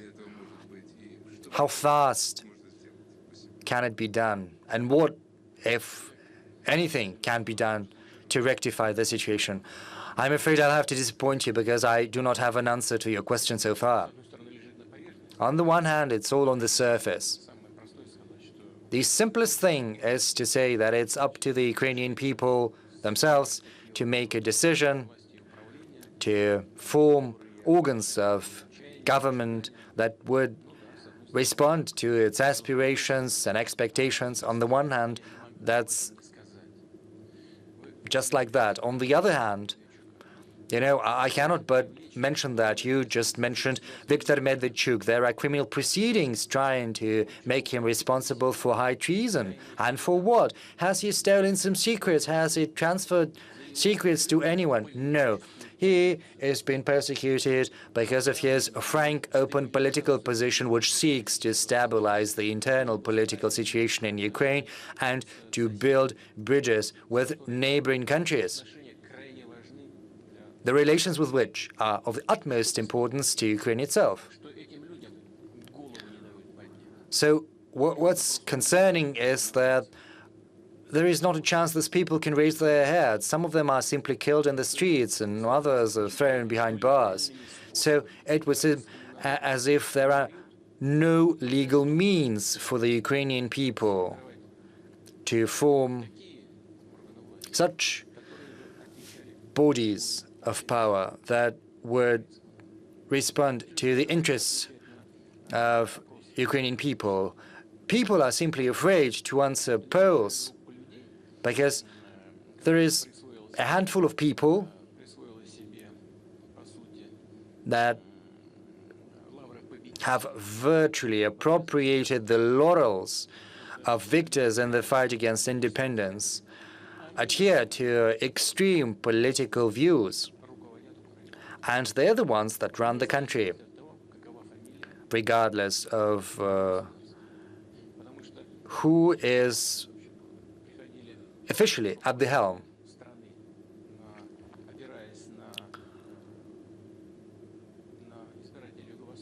Because traditionally, people arrived in power based on the voters from the southeast, and once in power, they changed radically. They made a volte-face in their political leanings after arriving in power. So there was a majority that voted for them in the hope that they would make good on their promises.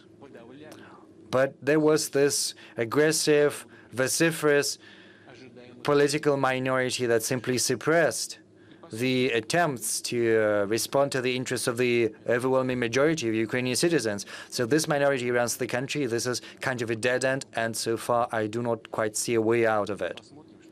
But we'll live and see. We'll see how the situation unfolds in the internal political scene of Ukraine in the coming years. We, for one, are doing our utmost to build these relations. But the danger that you've cited, you've mentioned, is of paramount importance to us. And you're absolutely correct when you say that there is no need to have an official membership in NATO. The military deployment has already started, and it brings a real threat to the Russian Federation, and we realize that fully. Look at what was happening in the end, at the end of the 1980s or beginning of the 90s. I do not want to go into the details, but what you said makes me think that I need to say that. After the unification of Germany, there was all this talk that under no circumstances was there a chance that NATO infrastructure would move eastwards. This was one thing Russia had to be sure of. This is what was mentioned in public, but in practice they tricked us. And they say, show us a paper that says that there was the first expansion, there was another expansion. What are the consequences thereof? Military, strategic consequences. The infrastructure is getting increasingly close to our border. In Poland, in Romania, ABM systems have been installed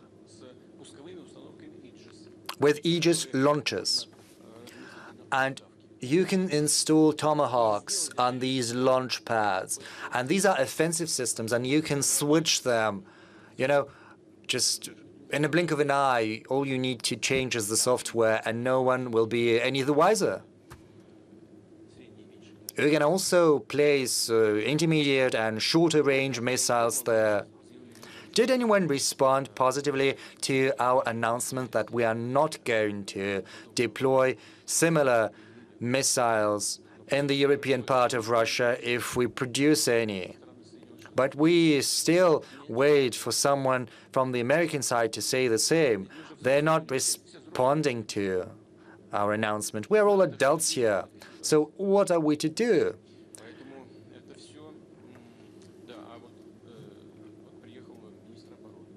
Yes, you mentioned the visit of the defense secretary. He's basically opening the door for Ukraine to enter NATO. And this is how we can interpret this visit. On the one hand, yes, each and every country has the right to make their own choices. No one denies that. You mentioned those Europeans. I spoke to many of them personally. So today you've got this politician, tomorrow they disappear, being replaced by someone else who emerges to the political stage. So, it cannot serve as a guarantee of security for Russia. It's nothing but idle talk. And that is why we're concerned. Mr. President, I'm sorry. As far as military bases go, I know that there are some constitutional provisions, but no one bars training centers, and under the guise of training centers, you can place anything there. And there were public announcements. If tomorrow a missile is deployed next to Kharkiv, so we're not the ones who are trying to sneak our missiles there. Others are doing that right next to our borders. Yes, Secretary General of NATO gave an interview. Mr. Stoltenberg said that NATO is going to readjust its strategy right now. China and Russia are treated not just two threats, but as one single threat. This is a very and far-reaching approach. But if they view us in this way, does it mean that we have to join forces with China and view someone as a threat? We spoke about that on many occasions. We are friends with China, but not against someone, but in mutual interests, in the interests of one another. Secondly, unlike NATO countries, we are not trying to create an exclusive military bloc. There is no military bloc between Russia and China, and we've got no such objective right now. So such discussions are simply groundless. Mark Champion, please. Thank you. Mr. President, on the subject of the potential of sending extra gas to Europe, which, as you know, is in a gas crisis at the moment. You've spoken about it before, but at times it's been quite confusing. Sometimes Russian officials indicate that there is additional gas available that can be sent if Nord Stream 2 is opened, and at other times they've suggested that there is no gas available to send to Europe. And I just wondered if you would take this opportunity to clarify whether there is additional gas available that Russia can send to Europe if, say, Nord Stream opened tonight, or if there isn't.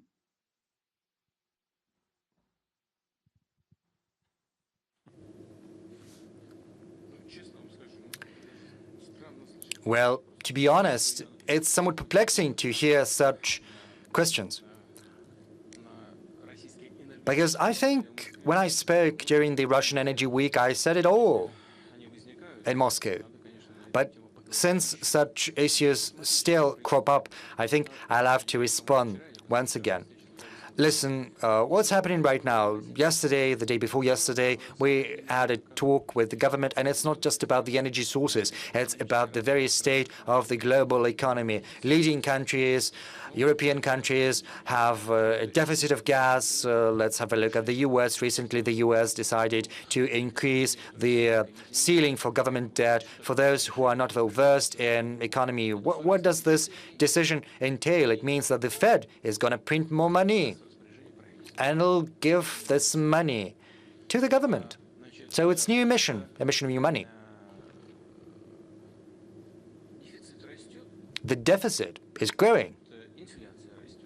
Inflation rates are going up as well as a derivative. And it brings about an increase in energy prices. It's not the obverse. This is the sequence in which it happens. But the state of affairs is further exacerbated by the realities in the energy market. What are these realities exactly? You've just mentioned Europe. What is happening in Europe? I'll repeat. Maybe I'm going to say some things that I said in the past. Look at the philosophy that the European Commission has espoused over the recent years. This philosophy sought to regulate the energy market, in particular the gas market, through the spot market, through the spot trade. They were trying to convince us to abandon the so-called long-term contracts. In these long-term contracts, the prices are tied to stock exchange prices for oil and oil products. So this is a market mechanism for pricing. But since gas prices have a lag of 6 months after the oil prices change, it means that long-term contracts are more stable, and it means that after 6 months, both the consumers and the suppliers can make adjustments, if need be, with due regard for the recent developments in the world markets. But the Europeans started to boil it all down to spot market. And in spot markets, it's not real gas, not physical volumes of gas. You know, it's all on paper. Whereas physical volumes can be non-existent. And there are several factors to be taken into account. Cold winter, to start with. The gas that is stored in the underground storage facilities. Summer without wind, a very hot summer, sweltering hot. There was no enough wind generation. 2, there were some macroeconomic factors which I have mentioned. The industry, you can have a look at it too. So what happens in the European market? On the one hand, you have decreasing production in gas-producing countries. The gas production has gone down in Europe. In the first half of the year by 22.5 billion cubic meters. Another thing, 18.5 billion cubic meters was not, well, it is the deficit that was not pumped into the underground storage facilities during the first 6 months.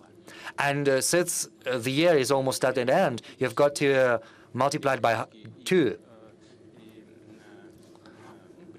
9 billion cubic meters, mostly from the US and the Middle East. These companies, they have taken that gas from Europe and rerouted it to Asia and to Latin America. When the Europeans formulated the principles that had to underlie the gas market in Europe, and when they said that everything was to be based on spot market, they thought that it was a premium market. But it turns out that the European market is not working at a premium. So they have rerouted it into Latin America and Asia. I have already said that it's 18 billion cubic meters multiplied by 2.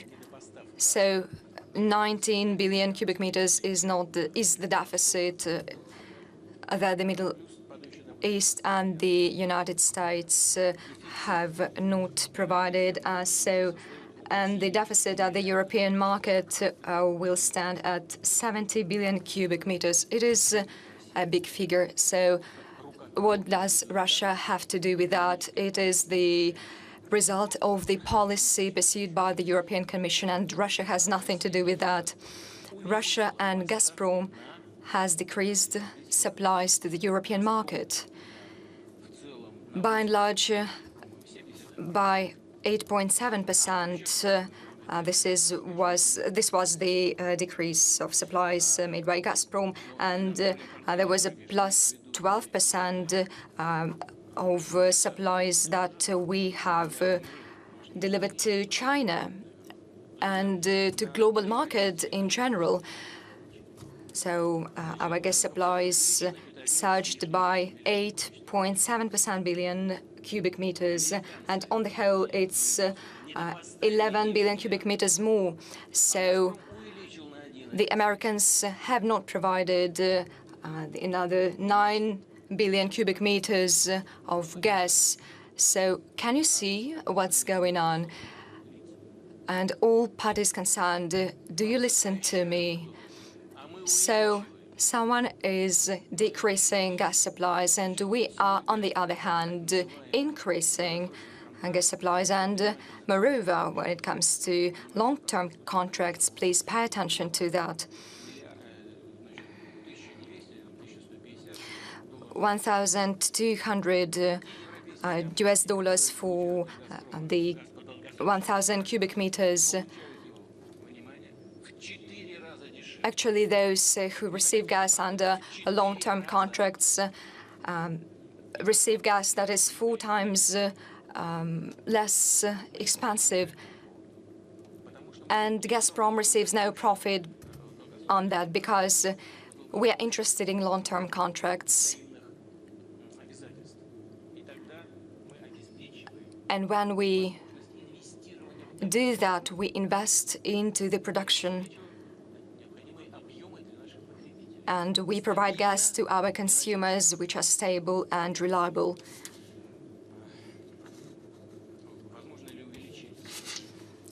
Can we pump more gas?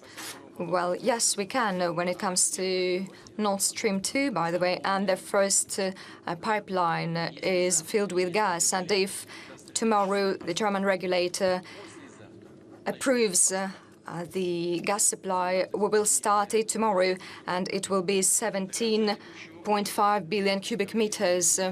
And in December, we will finish the technological work related to filling the second pipeline of the Nord Stream 2, and it will total 55 billion cubic meters. If we take into account the fact that the deficit at the European market will stand at 70, well, 55, it's a big figure. And as soon as the second pipe is filled and as soon as we get the approval of the German regulator, we'll start gas supplies the next day. You have asked whether it is possible, and I can tell you that, yes, it is possible, but we should take a responsible approach to mutual obligations and work on that. By the way, we have spoken a lot about Nord Stream 2 and Gazprom. Actually, there are 5 European companies participating in the process. Why are we talking about Gazprom only?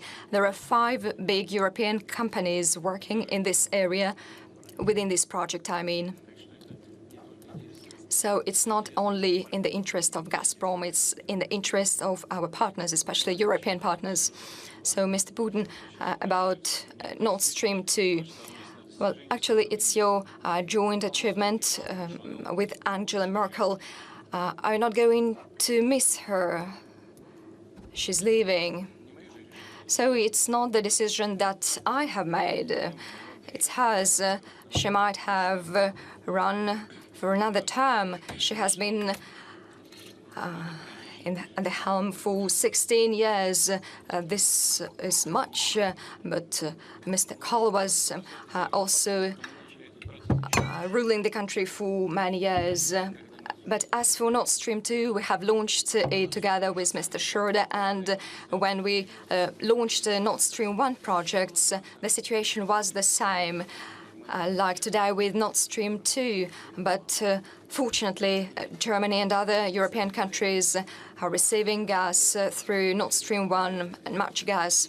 So we have spoken a lot about green energy, about clean energy, and if there are some questions on that, I will try to come up with my ideas on that. So the carbon share is 3 times lower in our gas than in the American liquefied natural gas. So if our environmentalists are not biased, if they indeed care about the future of the humankind, they cannot but hear that. So they should insist not on closing down on the terminals that gather they get natural gas. And the same is true for Ukraine. Nord Stream 2 suggests modern technologies. There are pipes that allow high pressure. There are no emissions, and those compressor stations are like small factories running on gas, and they emit CO2. So they emit 5.6 times less than through the gas network of Ukraine, because it is very old, and environmentalists should have said that it should be closed down long ago. But they say the opposite. And the same is true for oil. It seems to me that I have spoken in detail on the gas problem. So since 2009 till 2016, the investment into oil production have stood at approximately $400 billion a year. And in the pre-pandemic period, they dropped by 40%, and now they total 260 billion. And you know, it's a cycle which goes from 15 to 30 years. Well, what are the problems that we have been facing right now? I have already said about different political aspects of them. You know, it's a very important thing that has come to my mind. The political cycles in the leading economies do not correspond to investment cycles, including in such crucial sphere as energy. The political cycle is 4 or 5 years, and what is being done by the leading political forces and parties and individuals, what are they doing? They make promises.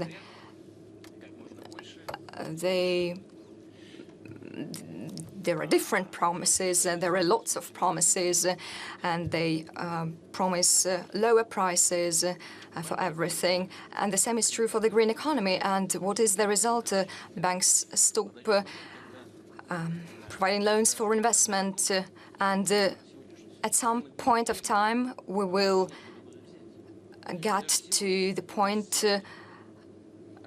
when, for example, today, OPEC Plus countries have been increasing production even more than we have agreed to do. But not all the countries can do that. Not all producers can do that. This is a process, a long-term process, because the cycle is big.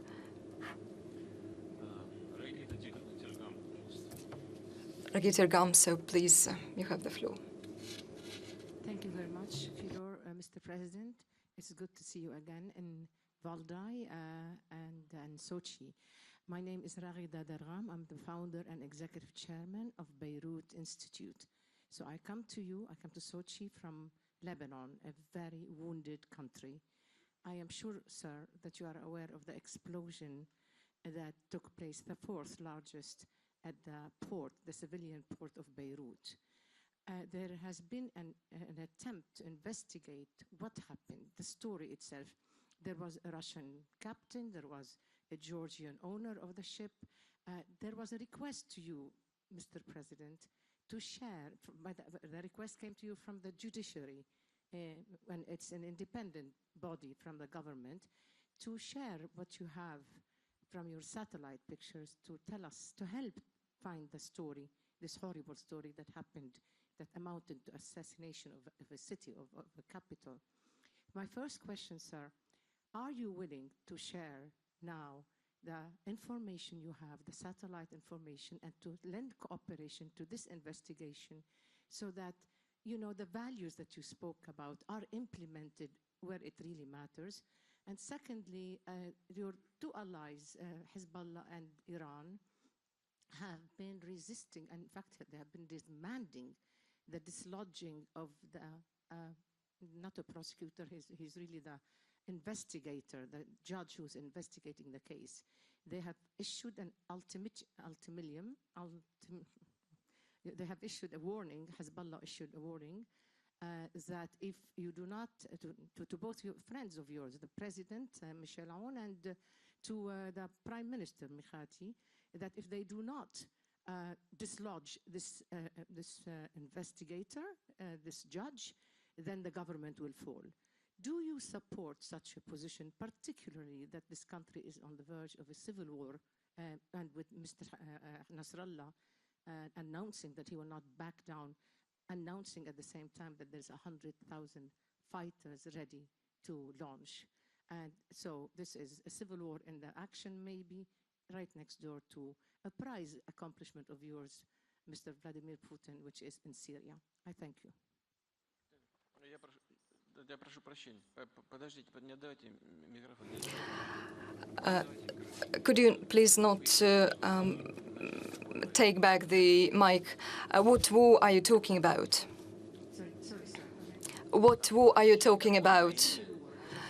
Because you see, the armed people are on the streets already. There are, you do remember the civil war in Lebanon, and right now, you have, Hezbollah is not the only armed group. I'm not claiming that. There are many groups armed.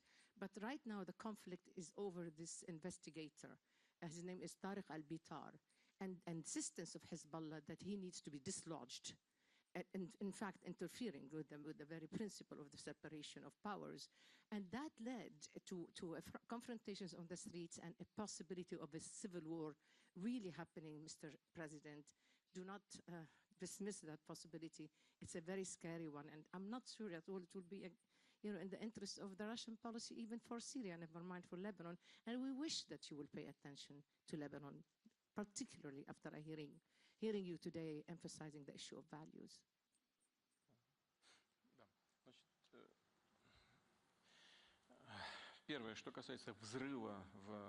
First, as far as the explosion in the Beirut port goes, to be honest, when this tragedy transpired, well, I would like to express my condolences once again to the people of Lebanon. There were great losses, the damages are exorbitant, and I learned about that from the media. I know that there was some explosive materials many years ago. It was imported and it was unloaded in the port. And as far as I understand, there was this desire to sell that at a premium, but there were some market difficulties, internal controversies.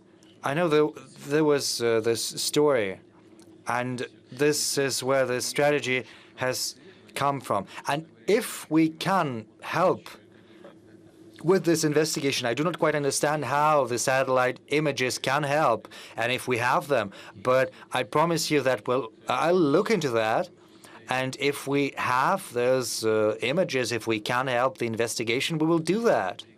But first, I need to talk to my colleagues who might have this information.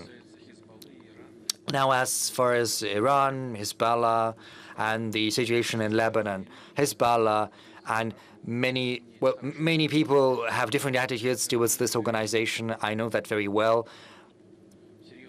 Hezbollah is a serious political force in Lebanon itself, but without any doubt, always.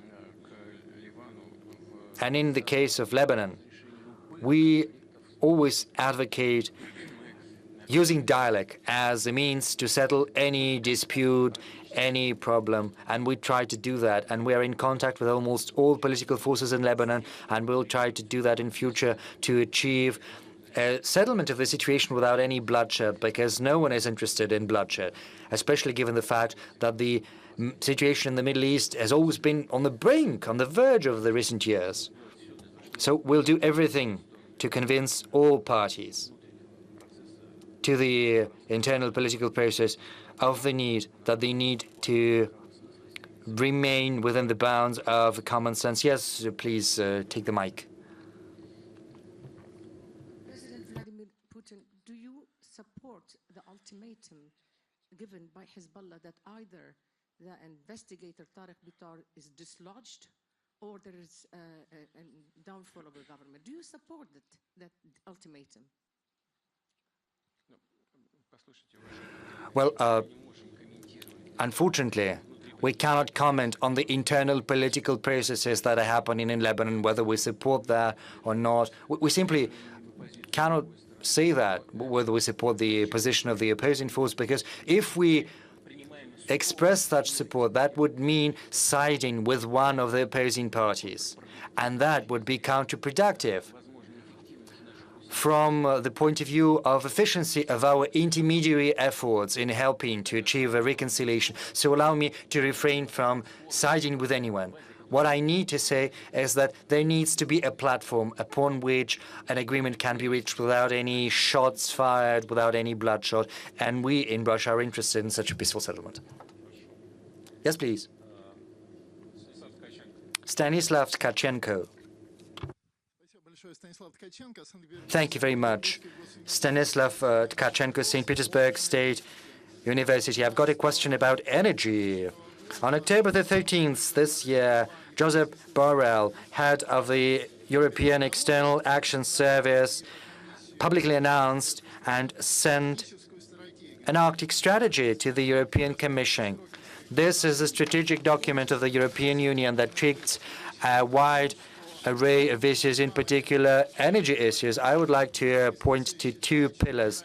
First, the European Union thinks that the mineral resources, oil, gas, coal in the Arctic, have to remain in the subsoil of this region. And to achieve that, they would probably have to introduce some kind of a temporary moratorium. And the second issue goes hand in hand with that, because the European countries intend to come up with a series of financial instruments to make countries such as Russia and others that could sell energy resources from the Arctic to prevent them from selling those resources if the resources are produced in the Arctic. So that is my question, basically. I try to follow what's happening there in Europe, but, you know, I do not always have the time. I try to catch up, as they say. As far as the Arctic strategy is concerned, I can say that we have a strategy of our own, the strategy that stipulates our presence there. We are also taking an active part in the Arctic Council. Right now we are chairing it, and the Arctic Council is comprised of countries that are part of the European Union too. Another thing, I said that at Geneva during my meeting with President Biden during my meeting with his team.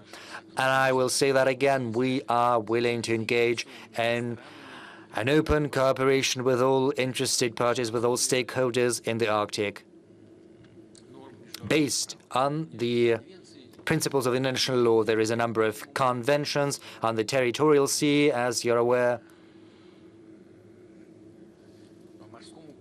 on the law of the sea, the Convention of 1982. So we are guided by these internationally recognized documents that we have joined, and based on these instruments, we are willing to build our relations with the rest of the world, including the EU. But if there is someone who tries to circumvent these documents and thereby limit our sovereign right to dispose of our territory, and territorial sea is part of the territory of a sea bordering nation, then it's an encroachment on our rights. And the same goes for the exclusive economic zone that extends 400 miles. There are certain rules determined by international law, and we're fully in compliance with those requirements. And on another note, we've just spoken about Nord Stream 2. In compliance with the above-mentioned rules, we were supposed to get the necessary authorization from the sea-bordering nations, Finland, Sweden, Denmark, even when we constructed the pipeline not in their territorial waters, but through their exclusive economic zone, because that meant complying with the norms of international law. We defer to international law, and all the Europeans required that we should act in line with these norms. What about them? Do they intend to be in compliance themselves? Do they want us to be in compliance, whereas they want to violate themselves? No, that won't go. If they want to limit their activities in energy, well, they have the right to try. Let them try. We see what's happening in the European energy market. If they continue to, in this vein, acting so categorically without any grounds, this won't bring about anything good. You know, there is a very good Russian fairy tale well known to the Russian audience.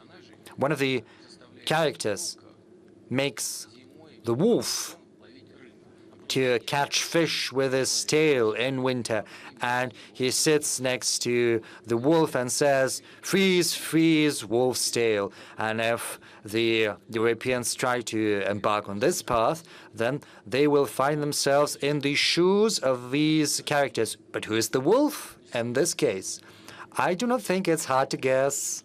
I didn't get it. Russia? Are they trying to conjure us? The wolf, as the one who decided to put the tail into the ice hole in winter, tries to catch fish in those murky waters. They're the ones to freeze, you know. They're trying to limit the investments. You just heard me say that it takes 15, 30 years for the investment cycle in oil to happen, and banks are already refusing to provide the necessary funds for these projects, for these investments. So there you have it. There's going to be a deficit in the coming years, and no one is going to be able to do anything about that. You see, decisions in energy, regrettably, are taken within the framework of the political cycles that I've just mentioned, and these decisions are made not by experts. A colleague said that it's not the engineers who give the call.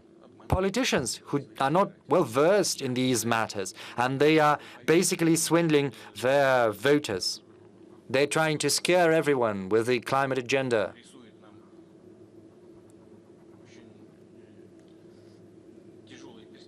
Painting a very grim picture for our prospects should we fail to rein in the increase in temperatures. Yeah. as compared to the pre-industrial levels. We know about that. 1.5, 2 degrees, that's the threshold. But we've got to be cautious and prudent about that. We need an in-depth analysis, not political slogans. Nonetheless, in some countries, we see it is happening based on such political slogans that are simply not practicable. And no one will prevent us from doing what we think is necessary in our territory. We want to have an agreement, but we're hopeful for a professional discussion. Mr. President, you are always appealing to international law, and you have cited international law. But international law, you know, these are not the tablets given to Moses. International law is based on a balance of interests. Maybe international law has to be adjusted. It always is adjusted, but with a lag, it happens. International relations, social relations are developing faster than law does. And this is a principle that is all too well known to theoreticians of state and law. Relations are developing very fast. They require regulation. And legislators usually lag behind these changes.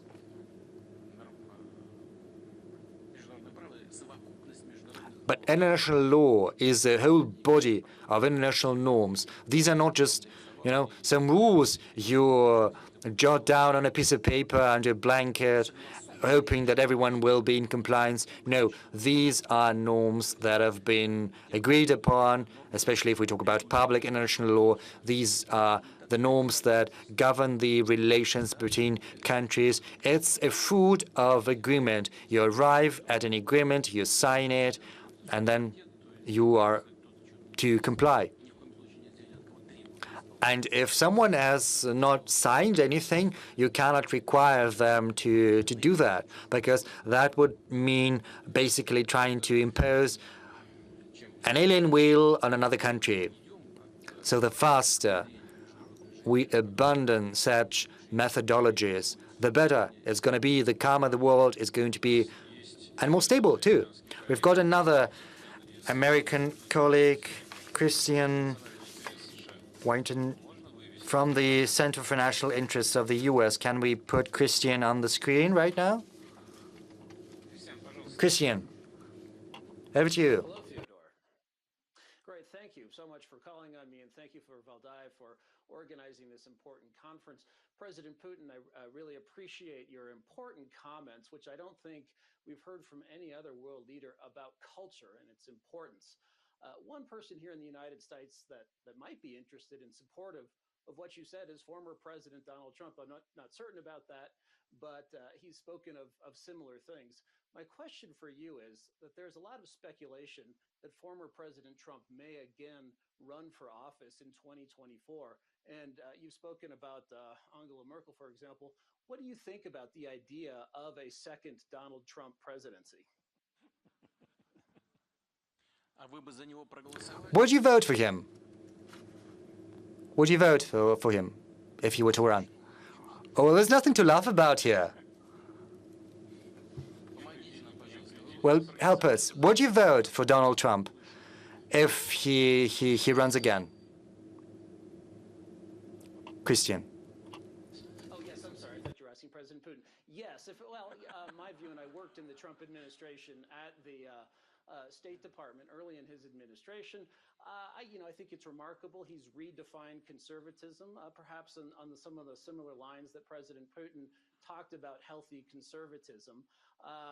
However, in our system, if you begin a second term, you're essentially a lame duck. In that you cannot run again, so people start discounting you. Also, I like what Donald Trump does in challenging the vocal minority that has infected our culture. But on the other hand, his administration had a lot of inefficiencies, if you will, staff in very senior levels that did not agree with his agenda. Sometimes it seemed like the authority of his presidency didn't extend beyond the White House to the rest of the very large U.S. government. So my preference is that other conservatives step up, like Ron DeSantis, the governor of Florida, step up and run for president. But if it is a choice between Donald Trump and a Democrat, I would vote for Donald Trump, yes.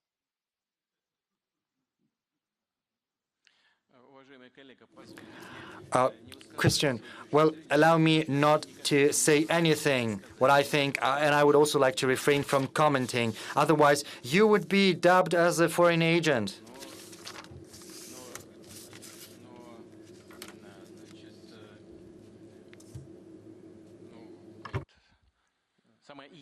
So the very idea that you've just floated, I understand it, but I wouldn't comment. And thank you very much for joining us. Anastasia Likachova. Thank you. Mr. President, you have mentioned such issues as lack of potable water, food crisis. So Russia has the unique reservoir of Baikal. We are second in terms of such potable water resources. We have other great potential, agricultural potential. So what creative role can we play in that regard? Well, it's not about the prospects. It's about what we're doing. We're already playing this creative role. And let me dwell a little bit on the concerns related to this potential food crisis and related issues. I spoke about that during the recent meeting with the government. I said that there are some, some failures, systemic failures due to the interruption of supply chains. And it's not just about the Suez Canal or about lack of lorry drivers in the UK to distribute the petrol. There are other factors, of course. COVID-19 is a factor, but there are others as well. And if you look at this concatenation of circumstances, you'll have the following picture. We have spoken about an increase in energy prices, which results in higher electricity prices. We have 20 euro per kilowatt hour, whereas in the European countries, 1 kilowatt hour can cost 300, even more than that. Yes, the income level there is different, but the disparity is far too great. What are some governments doing? Some international institutions say that this is the right thing. Sometimes there is talk about providing subsidies to the citizens. There is a proposal to subsidize this exorbitant increase in energy tariffs. So maybe that can be the right thing to do. The government has to provide support. But this is a short-term solution, just tinkering.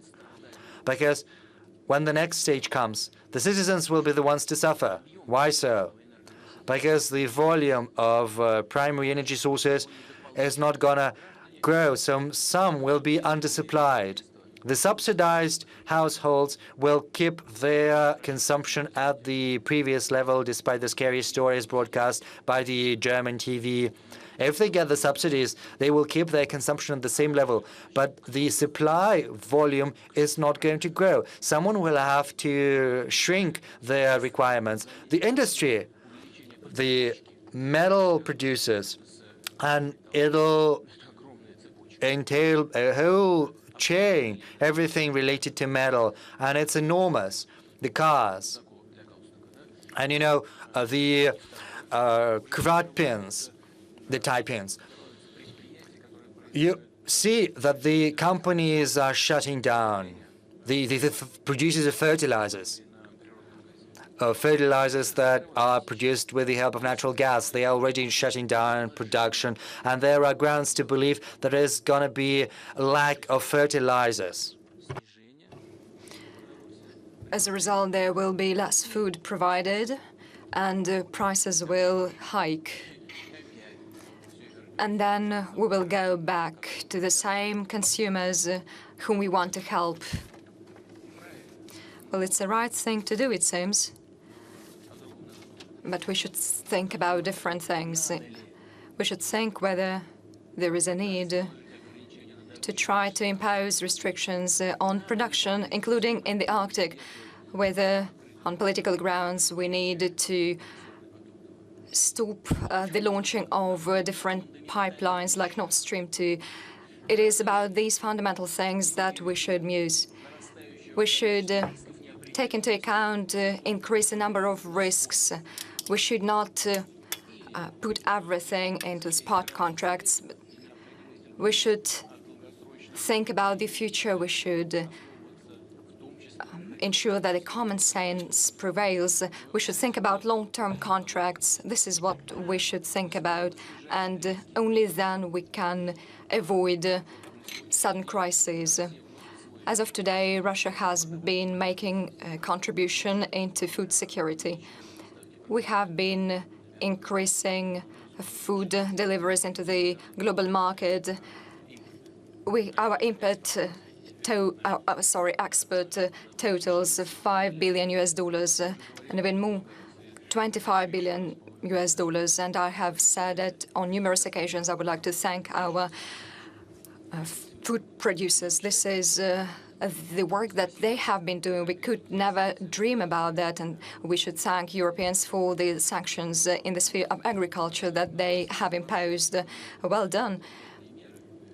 We have introduced reciprocal measures in the sphere of agriculture, and we have invested in agriculture and into input replacement, and it yielded good results.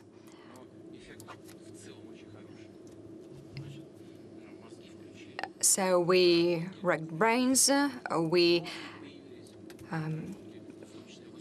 used the previous developments in high-tech spheres, and I hope that we will increase production in the sphere of agriculture. And due to climate change, there are some changes in agriculture. The quality of soil becomes different, and everything moves northward. There are different factors that change, that make difference, including desertification and many other things. Russia will be able to provide food to its own citizen and to the European market at good prices. I have already said that companies that produce fertilizers are shutting down, and it's actually on them that crop yield depends. But we have been providing enough fertilizers to the markets, and we are ready to increase them. And when it comes to the quality, our fertilizers are one of the best. Our rivals try not to say about how detrimental their fertilizers are to the health of human beings. I'm not going to go into details about that right now. Well, you have mentioned water resources. Some people tell that water will be more expensive than oil. We are not going to reverse the rivers. We should be very careful about that. We should understand the long-term consequences of the decisions that we are making right now. But Russia is one of the countries, the water balance of which has enough water for the future, but we should take this into account. Still, we should think about how clean our rivers are, including in the Far East, Baikal Lake. There are problems in Russia. We know about them, and we will work on them within the plans that we have formulated. And when we face new challenges, we will try to overcome them. Vera Ageva. Good afternoon. Vera Ageva, St. Petersburg, HSC. I would like to go back to the question about soft power. We have already started discussing it, but I would like to get a broader picture. Over the past years, Russia has reinforced its soft power in such spheres: culture, education, youth exchanges, but we haven't reached all the goals. Like, for example, the image of Russia abroad and establishing dialogue with foreign audiences. So my question is as follows. How can we make Russia's soft power more effective? So we should respect ourselves. We shouldn't bend backwards to try to prove that we are good. We shouldn't do that. This is the most important thing to do. We should respect our history, culture, and then people will get attracted. And to you, Richard Sakwa. You mentioned at the beginning of your speech the climate change issue, the floods, fires, not just in Russia but elsewhere. And as you know, at the end of this month, 31st of October, COP26, we're meeting in Glasgow. So I wanted to ask you three things in particular. First is how your own personal views of climate emergency have evolved, because this isn't the first time we've mentioned it at the Valdai Club. And of course, your comments today have evolved and over time. And clearly, the emergency has got worse. Second, the way in which Russia can take a lead in this COP discussions and other discussions. You've mentioned the Russia Energy Week last week, in which you announced that the goal to achieve carbon neutrality by 2060, which I think was a huge change in development. But I wonder in other ways in which Russia could show leadership on the climate emergency. And the third thing is, many countries, the United States has talked about a Green New Deal, European Union, a Green Deal. I wonder how Russia can actually make the climate emergency not just a question of technocracy and policies, but a form of changing people's behavior to make the quality of life better in cities and more sustainable and more balanced, and indeed using the experience of the pandemic about work-life balance and so on. So if you want to change the balance between work and life and the state and society in this better progressive way. Thank you. So you've mentioned taking the leading role in that.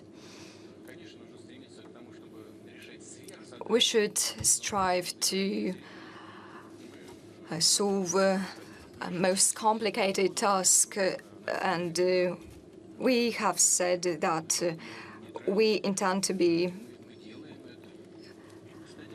carbon neutral country by 2060, and we have been trying to do that. And I have said that on numerous occasions, that our energy grid is cleaner than in other developed countries of the world. 86% of our energy mix includes nuclear energy, which does not emit CO2, then hydropower generation and alternatives, renewables. And in the United States, it's 77%. In Germany, it's 64%. In big Asian countries, it's even less. Isn't this leadership? We have already become leaders in that, but we understand that this is not enough, because we can see temperature rises here, which go faster than in other countries, and it is especially true for the northern part of our countries. It has very serious consequences, taking into account the fact that large parts of Russia are in the far north. We do think about that. And as for the quality of life of people, we have been trying to eliminate landfills, which do emit CO2 as well and lead to people suffering. And we are trying to tackle this as well. And we have a program for big industrial centers. Maybe we are not moving quite fast, but we have managed to implement the plans.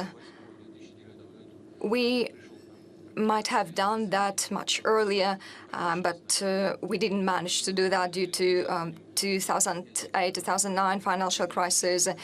And there was an outcry from industrialists because many enterprises wouldn't be able to cope with the high pressure. But now we are implementing all the decisions that are part of our legislation. There are 12 big cities that emit the largest amount of CO2, and we should deal with their problems first, and we will continue to do so in relation to different spheres. So this is part of our national plans. It is our priority. And as for carbon neutrality, we should bear in mind that 45% is of all the emissions are absorbed. And by the way, we will insist that our absorption capacities should be taken into account, including our seas and forests and ocean territories. This is an objective thing that should be taken into account. We have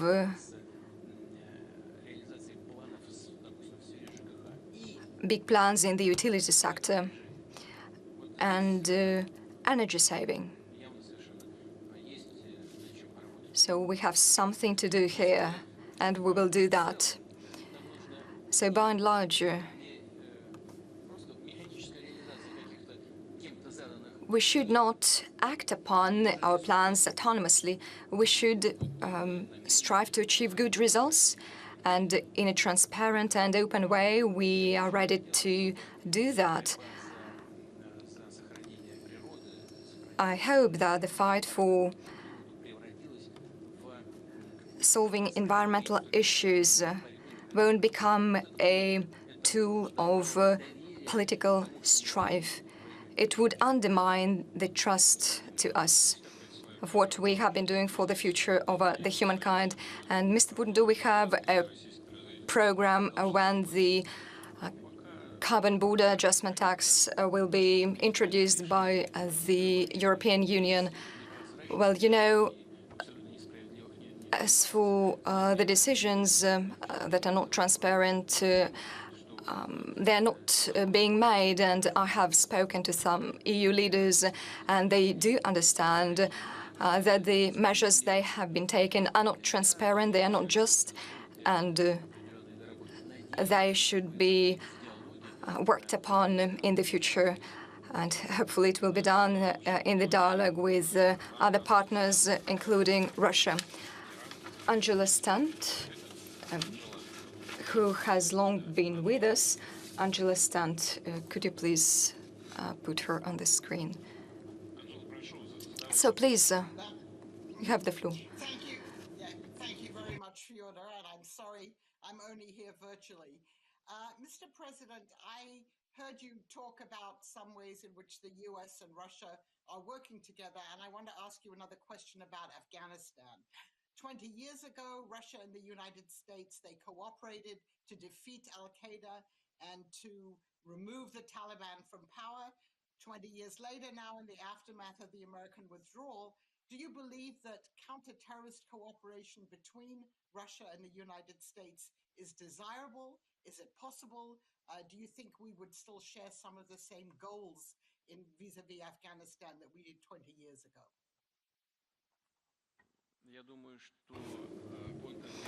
I think that cooperation in the counterterrorism sphere between Russia and the United States is indeed both possible, desirable, and necessary.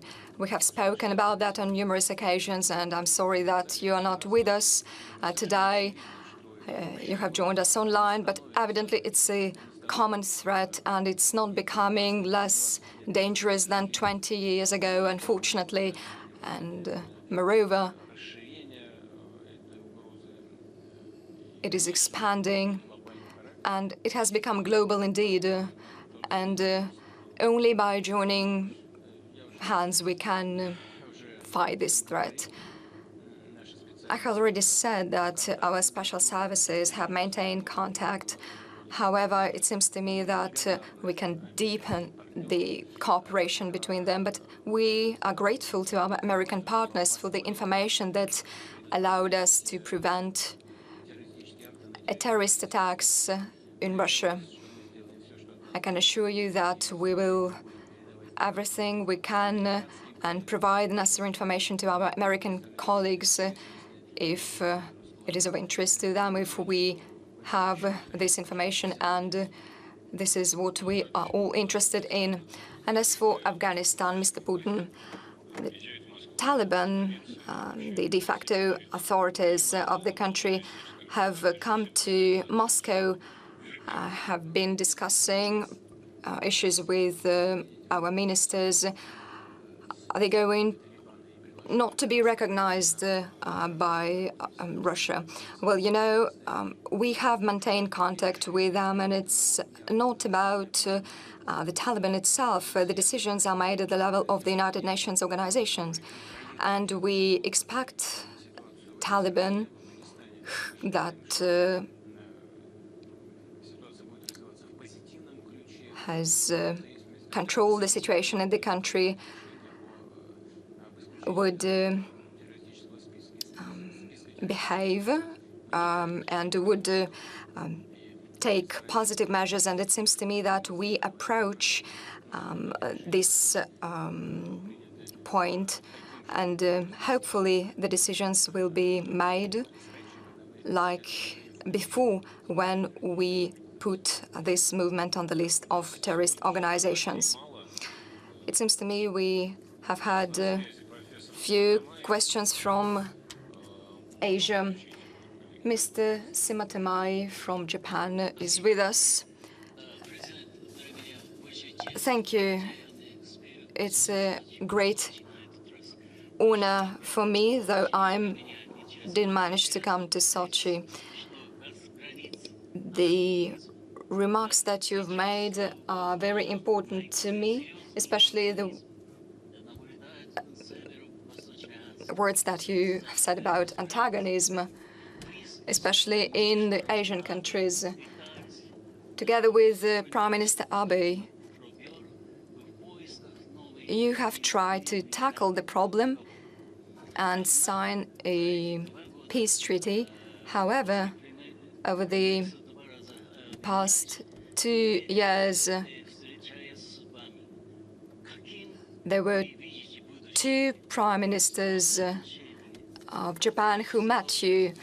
And what can you say about the future of Russia-Japan relations? Thank you. Well, yeah, indeed.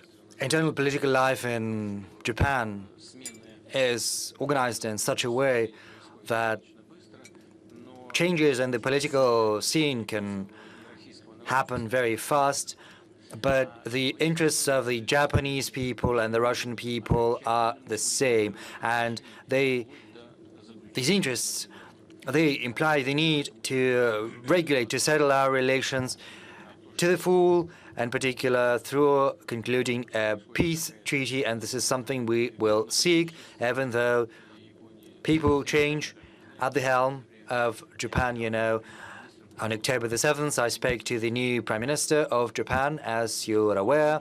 I had a telephone conversation with him. He is very experienced. He knows the relations with Russia inside out because he was responsible for foreign affairs. He is also a close ally to former Prime Minister Abe. So I think from that point of view, I think we can expect a continuity of Japan's attitude towards building relations with Russia. Back under Prime Minister Abe, we had a whole mechanism for our joint work, joint cooperation. We had plans to propel Japanese-Russian relations to a whole new level. I do hope this work is going to be continued in the same vein. Dear friends, President Putin has been answering our questions for 2.5 hours so far to streamline our work. I would like to organize a blitz session, very short questions, not just what Madam Vergam said. And we have very short questions right now. And Ryan Chilka, please. Yeah, thank you, but not the machine gun. Well, that depends on how you're going to ask. The question about, yeah, we have that as well. The biggest foreign agent in Russia, the biggest danger is the pandemic that is still raging on, and Russia is one of the countries that has a low level of vaccination. So what is your attitude towards mandatory vaccination? How do you address this issue? I said on many occasions that our vaccination becomes mandatory should it make its way to the national calendar of vaccines. But vaccination against coronavirus has not been put on this national list. So in that sense, it's not mandatory.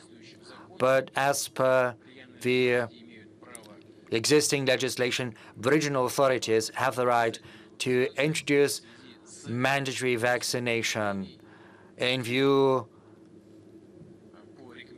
of the pandemic at the recommendation of chief sanitary doctors with regard to specific categories of citizens. And this is what happens. But it's not about the mandatory nature. I do not support the mandatory nature of vaccination, and here's why. Any decision that is obtruded on you from the outside, you can circumvent it, you can bypass, you can buy the certificate. Maybe sometimes it happens differently if you get a European vaccine. But, you know, I heard it said on many occasions there are citizens from European countries who come to Russia to get a jab of Sputnik, and in Europe they buy a certificate that they've got vaccinated with Pfizer. And, you know, this is what European doctors say, because many still believe that Sputnik is more reliable and safer too. But, you know, I am not here for promoting Sputnik V. Any decisions imposed from outside can be bypassed very easily. You know, there are hundreds and thousands of people who think on drafting new laws, whereas millions of people think how to bypass those same laws. So what you need to do is not to impose this from outside. You've got to argue and persuade. You've got to show people that vaccination is better than having the disease. And this applies not just to Russia, but to other countries as well. There are just two scenarios for almost each and every person. You either contract the disease and suffer through it, or you get vaccinated, and you cannot get away from that. And you also need to increase greater trust among people for what the government is doing. You need to show concrete examples. You need to provide arguments. And I think I do hope we will succeed. Mr. Sajapur, please. Thank you, Mr. President. My question relates to Afghanistan. How you see the American defeat and withdrawal from Afghanistan in a broader strategic sense? Would it change U.S. global positioning, and what would impact on the realignment of forces that you talked about? Thank you.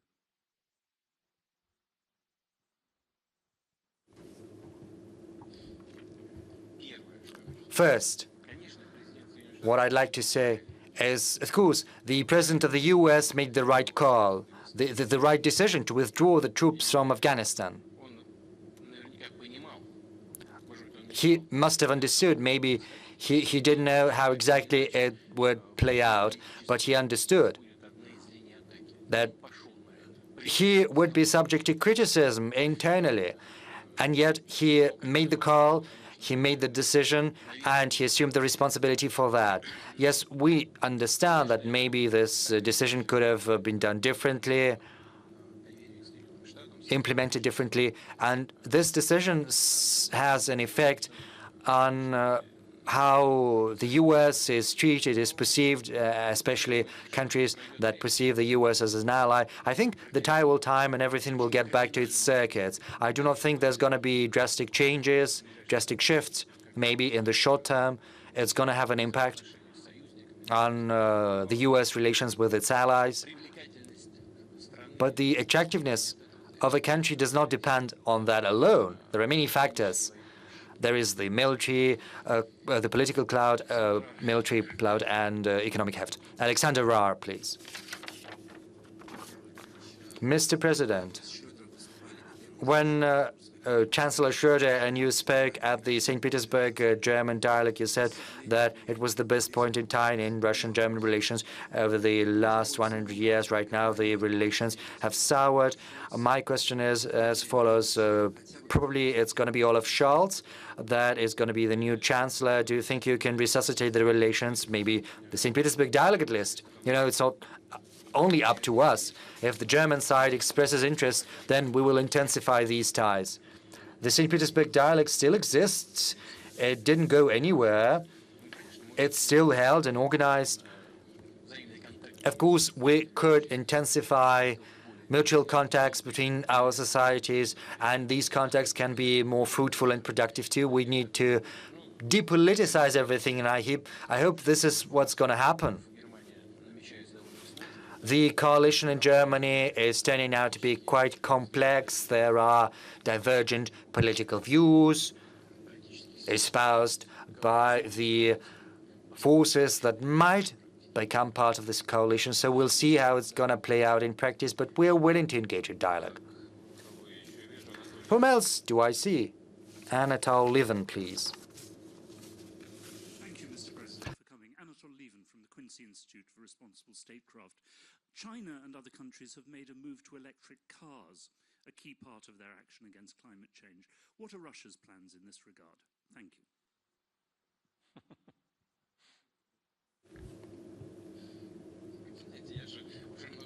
Well, you know, I spoke on this subject on many occasions already. Yes, when the vehicles are moving in the city, they are one of the biggest polluters, the utilities, the cars, the industry. That's obvious. But globally, we should not forget where the power, the electricity itself comes from. Let us not try to mislead one another. E-vehicles are great, but atmospheric pollution, air pollution when power is generated, that's probably not that good. Coal-powered generation is widespread. Alexander just asked about Germany. You know, coal power generation of electricity there is twice as big as in Russia. I think it's 30 or 32% or so, whereas in Russia, coal is used just for 15% or so of the total of power generated. Yes, e-vehicles are good. And for such a country as Russia, which has big reservoirs of natural gas, I think, yes, we could also use gas as a motor fuel. We need to change the energy mix, greening it, based on the climate agenda, and then we will obtain the desirable result. And have you driven an electric car? Yeah, in Novgorod. There is a difference or no? Yeah, I drive the car. No, I almost feel no difference. These are good cars. My eyesight is not that good. Constant tells it tooling. Mr. President, I'm the deputy from the city which we find ourselves in right now, in the State Duma. Yeah, but you still have to say that. Yeah, I had to. I want to ask about history and about memory too. At the very beginning of our meeting, there was a lot of talk about Homo Sovieticus, and we have spoken about Soviet countries, post-Soviet space. I would like to say that on October the 2nd, there's going to be the 300th anniversary of the Russian Empire, and we also celebrated the 800th anniversary of Prince Alexander Nevsky, and you inaugurated the monument. It created a huge impression on people. But why is everything that is related to the 300th anniversary of the empire, why everything is held in secrecy. Are we ashamed of that? I think we shouldn't do that, because there is this continuity from Russia to Russian Empire to Soviet Union to Russia. Even though there are divergences and controversies, still there is continuity, and that is why we addressed you on that subject, and we sent a letter. Maybe we're going to miss the 2nd of November, but still, if you could participate, that's going to be good. I agree with you. Historic continuity is great for us to understand the way forward. And if we we didn't do everything we could, I apologize. We will organize events. Yuri Sloskin.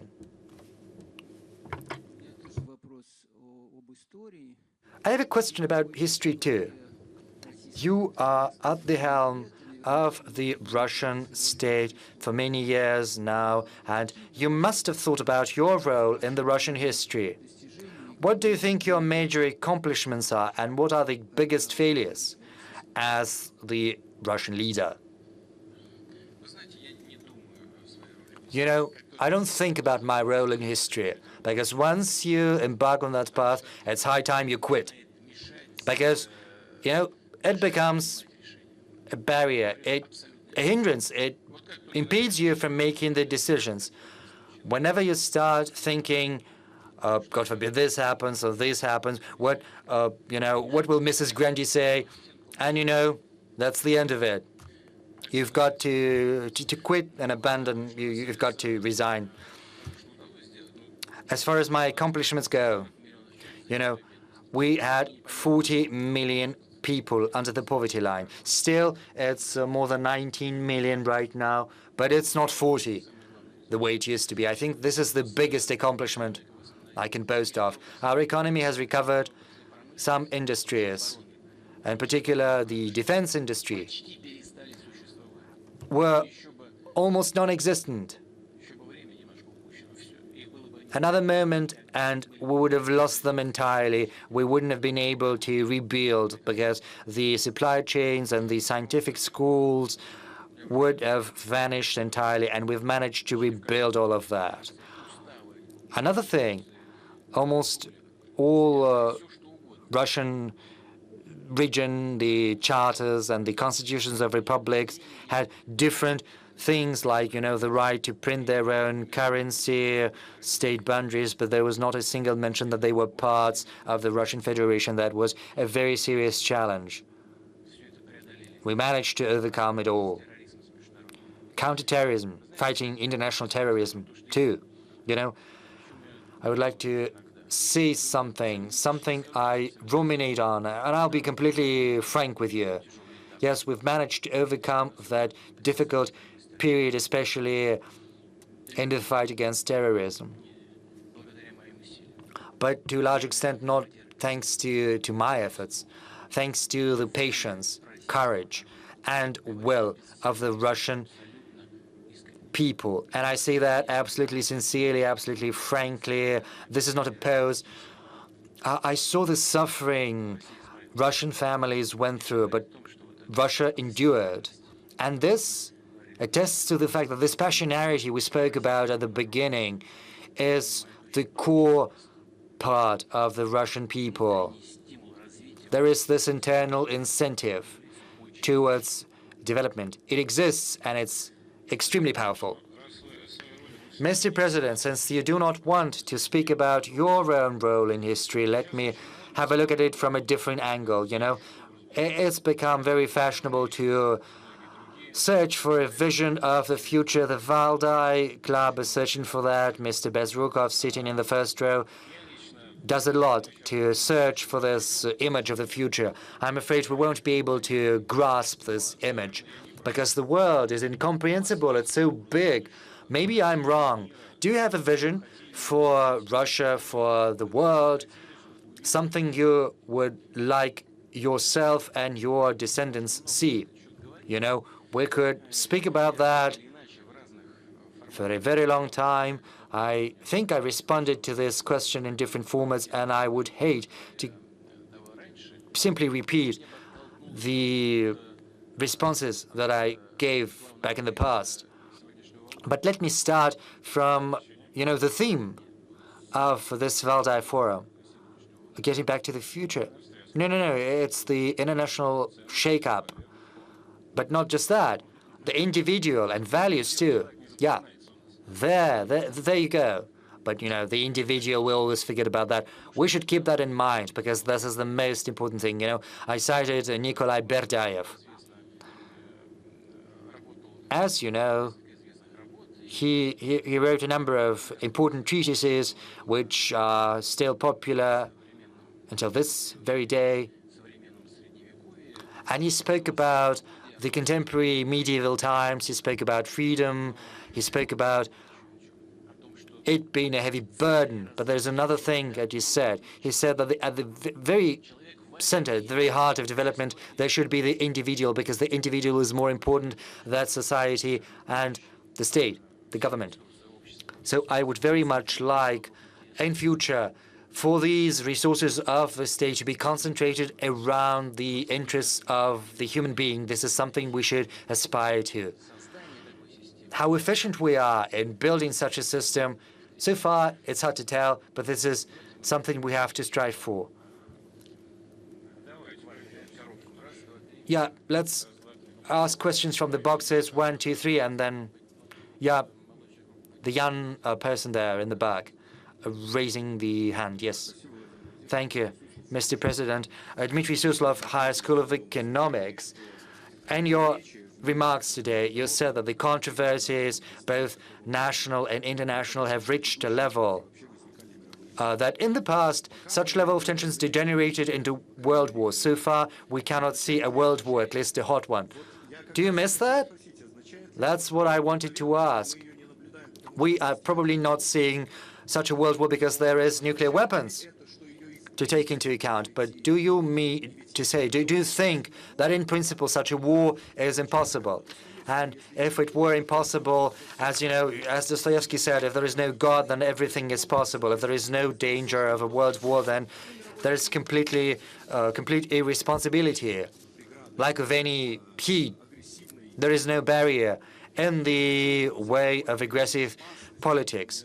But if there is this danger of a world war, isn't it worth for Russia as a nuclear superpower, as a country that has survived gravest wars that you've spoken about today, a country that realizes the value of peace, which is also one of universal human values, isn't it worth for Russia to be more vociferous about saying that peace protection, peace strengthening is also part of your agenda and something you pursue? We have been saying many positive, important things, but there are many things our partners choose to ignore completely. So, there's no point in simply speaking. We need to obtain the results we strive for. That's difficult. This is something we're going to work on. So you have said something about nuclear weapons. Nuclear powers bear big responsibility, and you have said that it is senseless to speak about World War III, but there is still a threat of a full mutual extermination. We should bear that in mind. And this sector, please. Tatiana Kostoeva, French International Human Rights Court. The question that France is very interested in.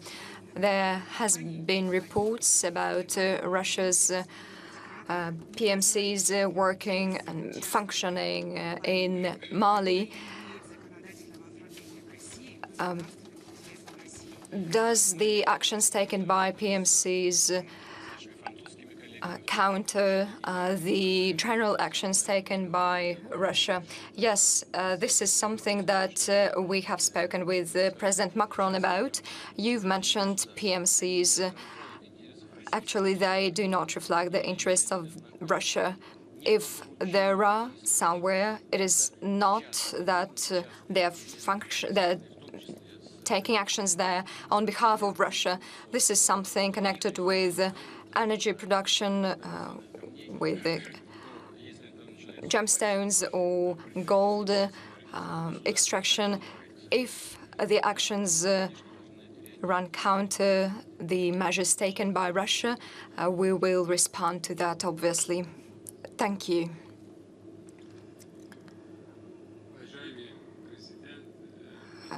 Mr. President, first, thank you for giving an opportunity to have a discussion on many issues with you. I have a question about the Caucasus region. The problems there have not been solved yet. A truce has been introduced, but there are countries and brotherly republics together with Russia have come up with a 3+3 format. But Iran, Azerbaijan and Russia has established a format, including North-South corridor.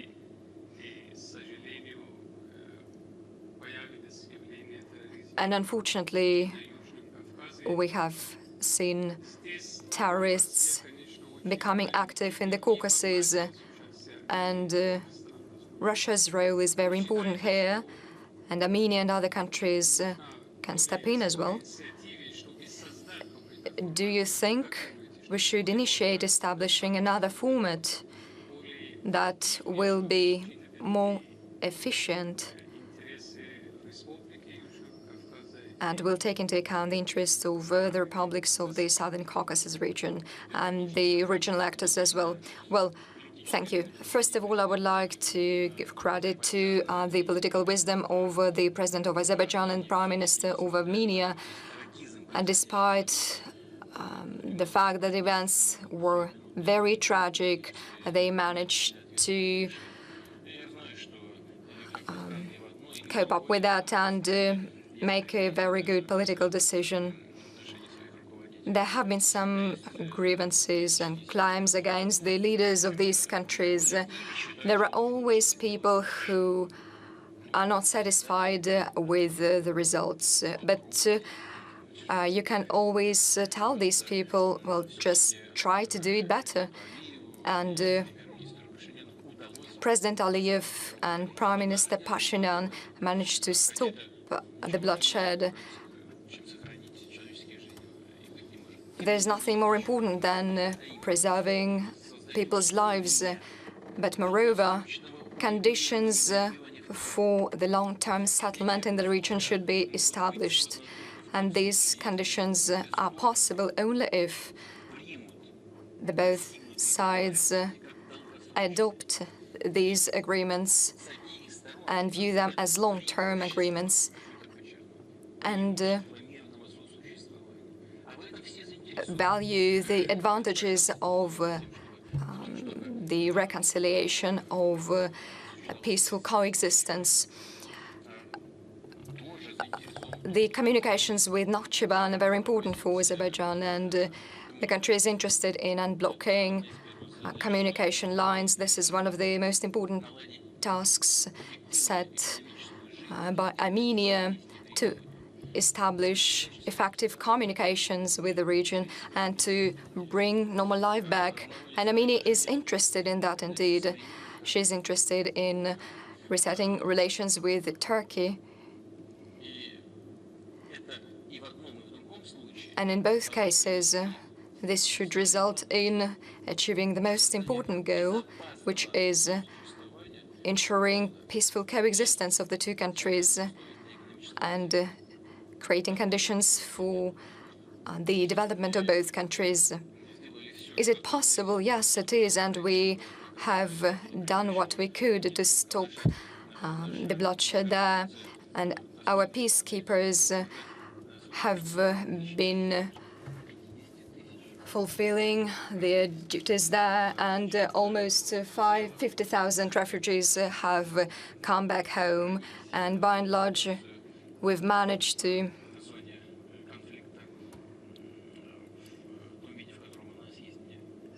retain the status quo in the conflict area. There are no hostilities there. Unfortunately, there are some incidents claiming people's lives, but we cannot imagine things to be different under these circumstances, and without Russia's participation, nothing can be done on the border. We actually need no one here, and it is quite simple. The map is in the General Staff of the Russian Army, which showed the border between the Soviet republics. And we should draw upon these documents, look into them, and discuss things that needed to be sorted out. We should reach compromises on that so that both sides would agree upon. We should find a multilateral format. We have a Minsk group, and we work within this format with our partners. But the most important thing is to ensure security of the countries and establish good neighborly relations between them. But so far we have managed to achieve this goal, but we should look into the future, look what will come to pass next. And the agreement envisages the peacekeeping contingents staying there, but this is not the most important thing. We should restore relations between the two countries. We should wrap it up, I think. Igor Istomin, MGIMO University. In your remarks, you have said that reforming of international organizations may be an item on the agenda. What can you say about the Council of Europe and the OSCE and Russia's participation in these organizations?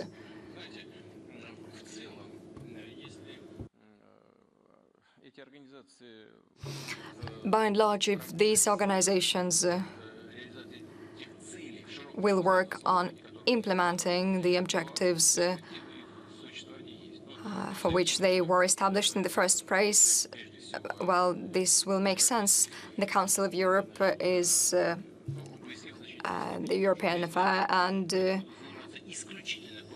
same is true for the OSCE. But if they will continue to lecture the new states established on the former post-Soviet space,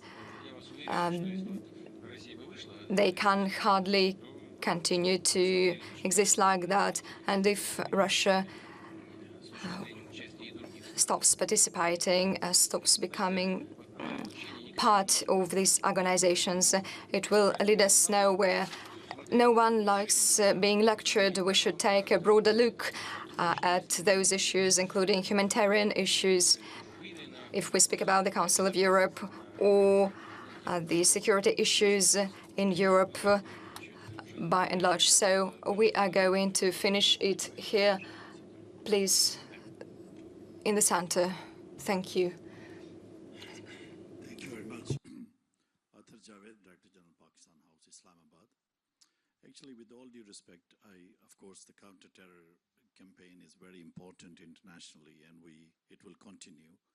My question to you is, Mr. President, is about the ongoing negotiation or talks in Pakistan, Iran, Russia, China, and of course Pakistan facilitated this Doha process as well.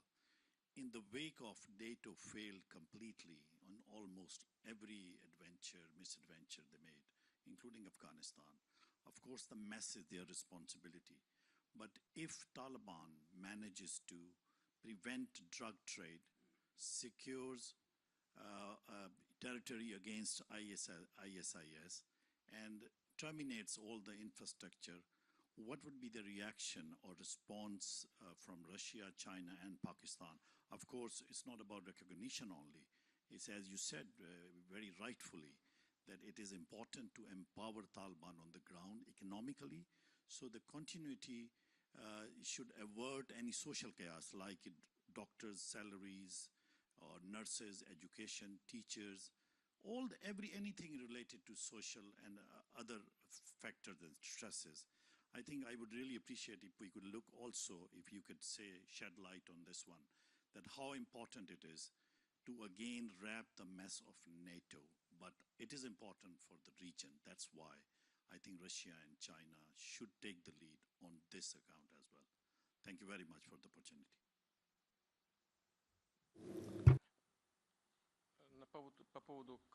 Well, as far as this mess left by NATO is concerned, I suggest we shouldn't speak about that right now. Because I think everyone has already shed criticism on what the U.S. did, and President Biden, and I have spoken on that. I think President Biden was right to make this decision when he decided to withdraw troops. But right now we've got to look into the future.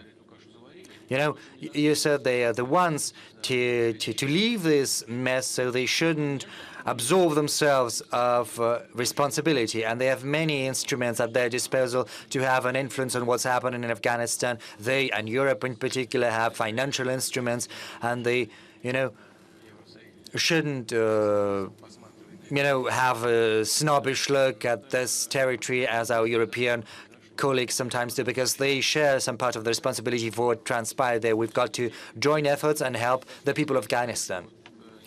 And we have to understand that we should not repeat the mistakes of the past. We should not try to impose on the people of Afghanistan what the Soviet Union tried to do, nor what the U.S. tried to impose.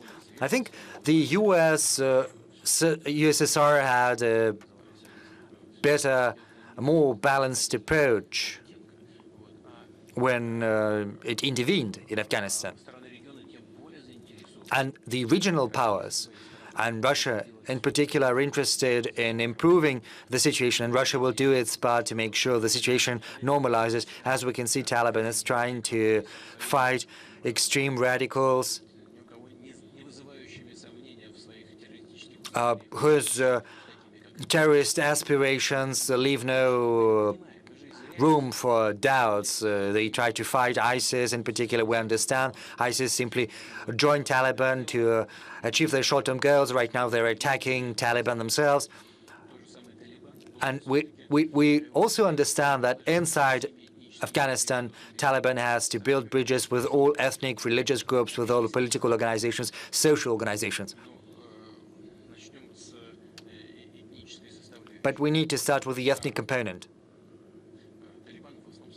Taliban mostly consists of Pashto groups, but there are also Tajiks, from 40 to 47%, according to different assessments. That is a very big number. Besides, there are Uzbeks, Kazaris, and other ethnic groups too. So if you look at it from this point of view, yes, we know that there are representatives of these groups in the government, but not in the first row of seat. And there are people who want to claim an active role in the new government system, and this balance has to be struck. We're not nudging them to do anything. We are just sharing with them a view from the outside.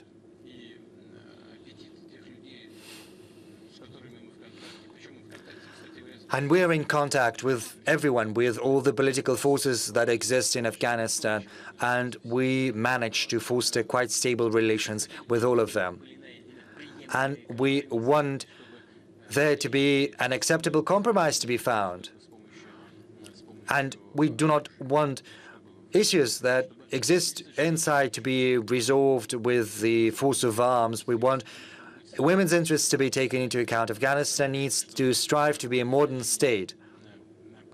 And I believe that the role and significance of Pakistan in that sense is not inferior to those of China or Russia.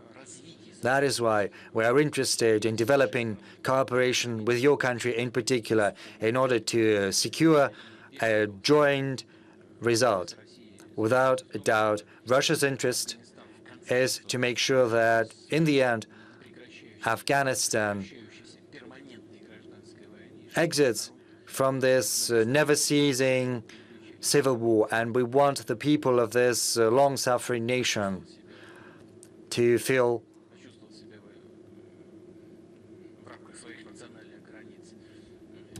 safe and secure within their national borders. We want the people of Afghanistan to have a chance to peace and prosperity, and we will do everything in our power to obtain this result. I believe, yes, Mr. President, thank you very much for this conversation.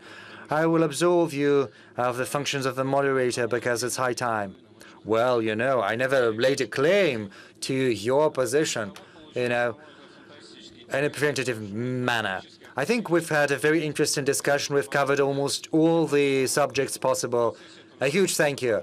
And throughout this discussion, I think we shouldn't haste to go to New York. I think next year Valdai Club is going to gather once again in Sochi. We hope that everything is going to be great. We'll see you in person, and we'll probably have a 5-hour discussion next time. Yes, thank you. You don't need to organize this concluding session in New York. You know, there's no irony to what I say.